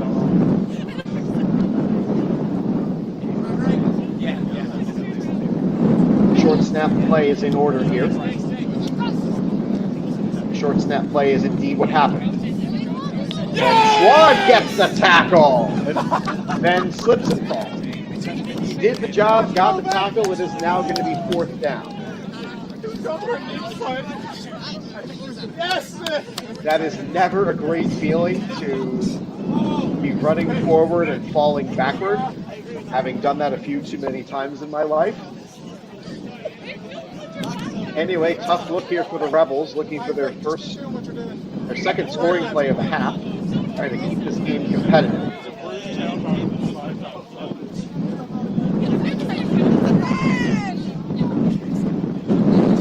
Harvey sneaks up underneath. Now they'll change formation with Houston being the underneath receiver.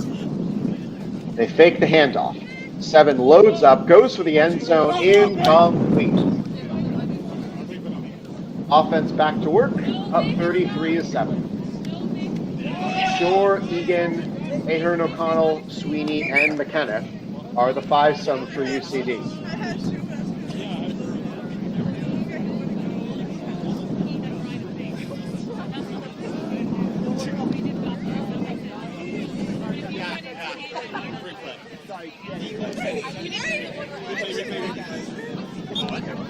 Two receivers left, one to the right. And now it's a handoff to Shore, who spins, has the flag pulled as she was spinning. Any drive that keeps the clock moving for UCD is a good one. Time to get out of this season with a win on the final game.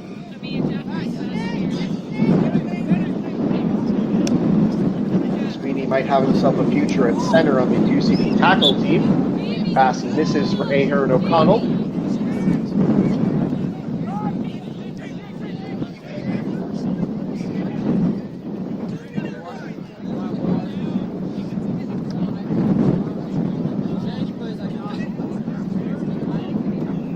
Short yardage gain on 1st down and nothing doing on 2nd. UCD is now 3rd down and halfway to go.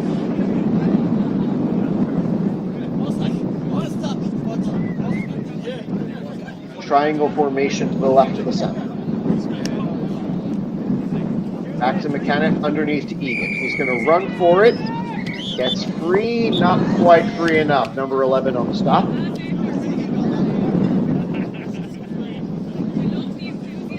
Long 4th down coming here. Must get to the halfway line, which is out of frame. Receivers now line up in a line on the right side of the center. High snap. McKenna handles it. Throwing back to looking for Ahern O'Connell. He's got it!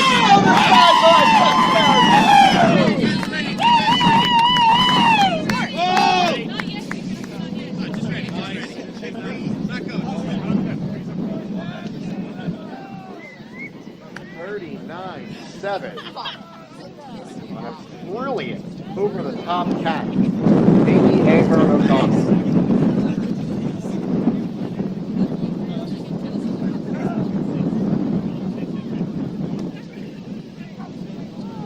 More fortunate the camera actually caught that entire play than anything else, as long passing plays aren't this camera's forte. 2 receivers right, 1 to the left for this 1-point conversion. McKenna rolls right back to Shore, off the hand, she caught it eventually! Heather Shore crashes it in for 1. Make it a 40-burger. UCD for Rebels.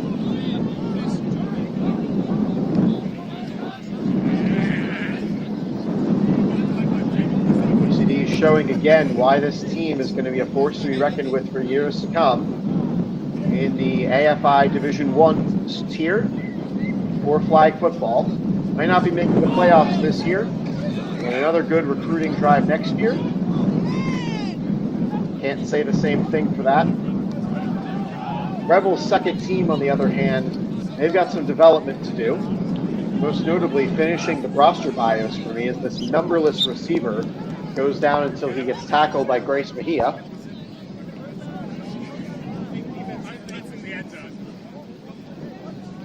Long gain on 1st down.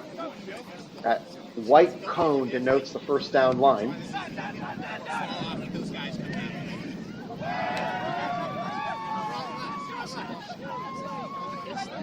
Under center snap. Short snap. Short throw. Eventually pulled by Blake. Close to first down. It'll be third.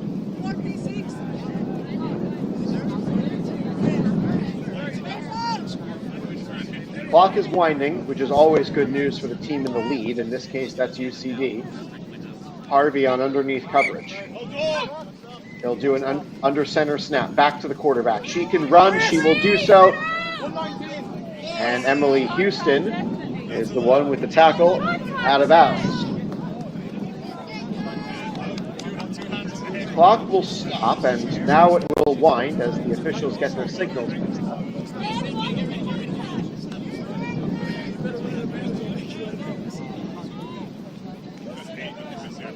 Solid running play from the Rebels has them in business here, first down. Two receivers right, one to the left. Low snap is handled. Wong Gwen Schwan misses on the pull, and it's back to the end zone, broken up. Harvey broke it up, and sounds like that is game. Wait.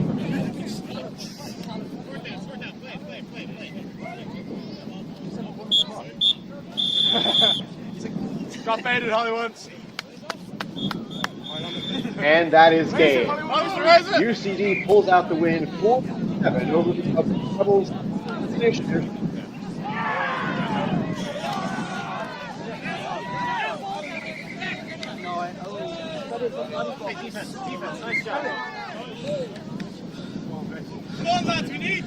That puts UCD at 5-3 on the season.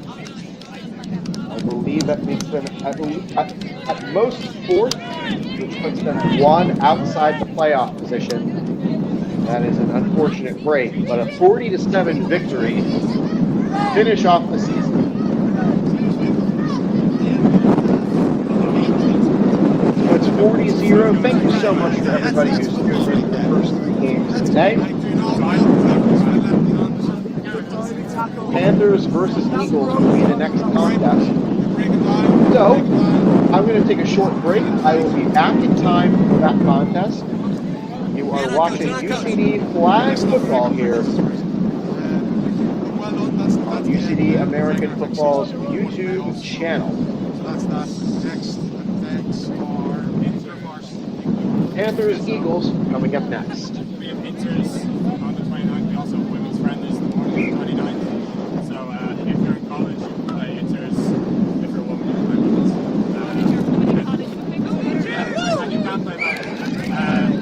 The importance of Inters is more than one academic counts. So we don't be a strict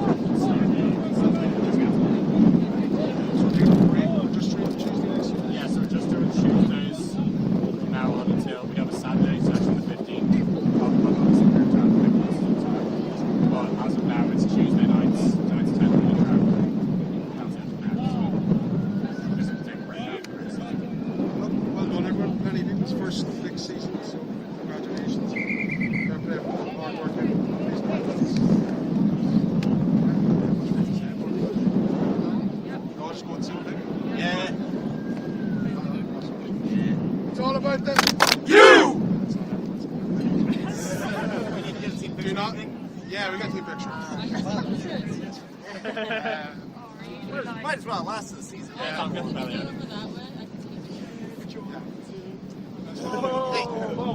Back to you. Back to you.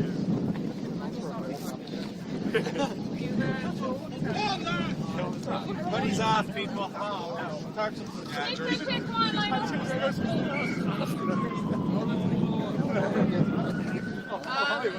Give me 2 rows. Give me 2 rows. Get down there, you rascal. That's my son. Shuffle. Get in tight. Pretend like you like each other. Where are you going?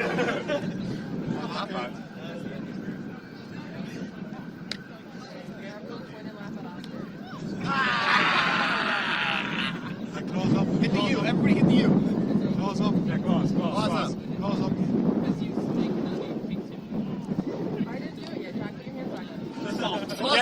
Pause up.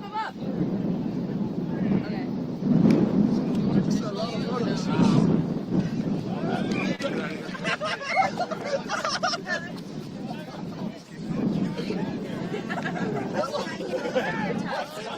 Hey guys, also make sure all the team gear gets back to the right bags. Yeah, seriously, you're not walking away from the street that can't hear.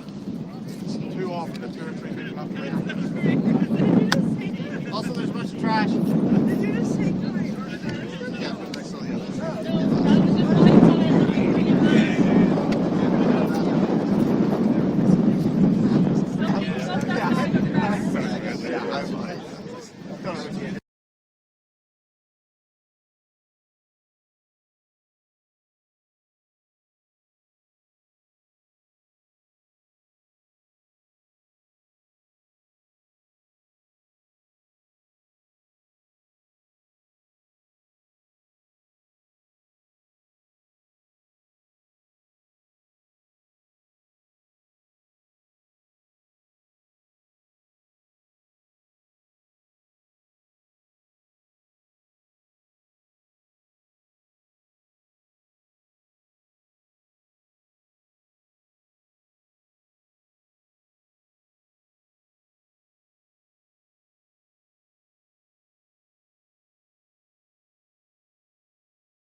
Hit the U. Everybody hit the U.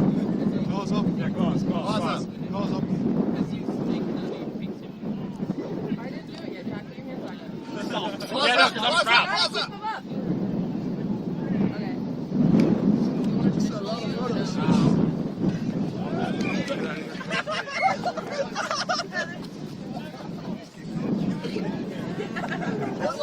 Okay. Hey guys, also make sure all the team gear gets back to the right bags. Yeah, seriously, you're not walking away from the street that kind. It's too often that 2 or 3 people have to. Also, there's a bunch of trash.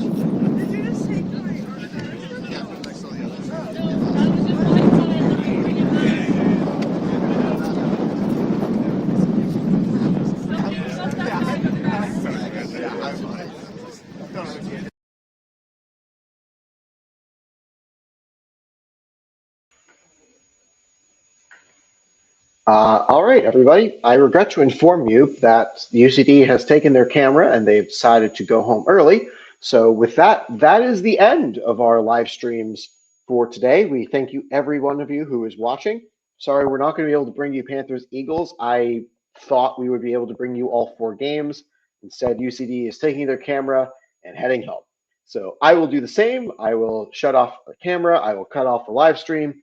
Thank you so much for tuning in for the 3.5 hours that we have spent together. My name is Max Wolpoff, and I will see you again for InterVarsities later in November.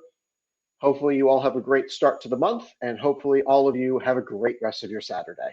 Thank you so much, and great night.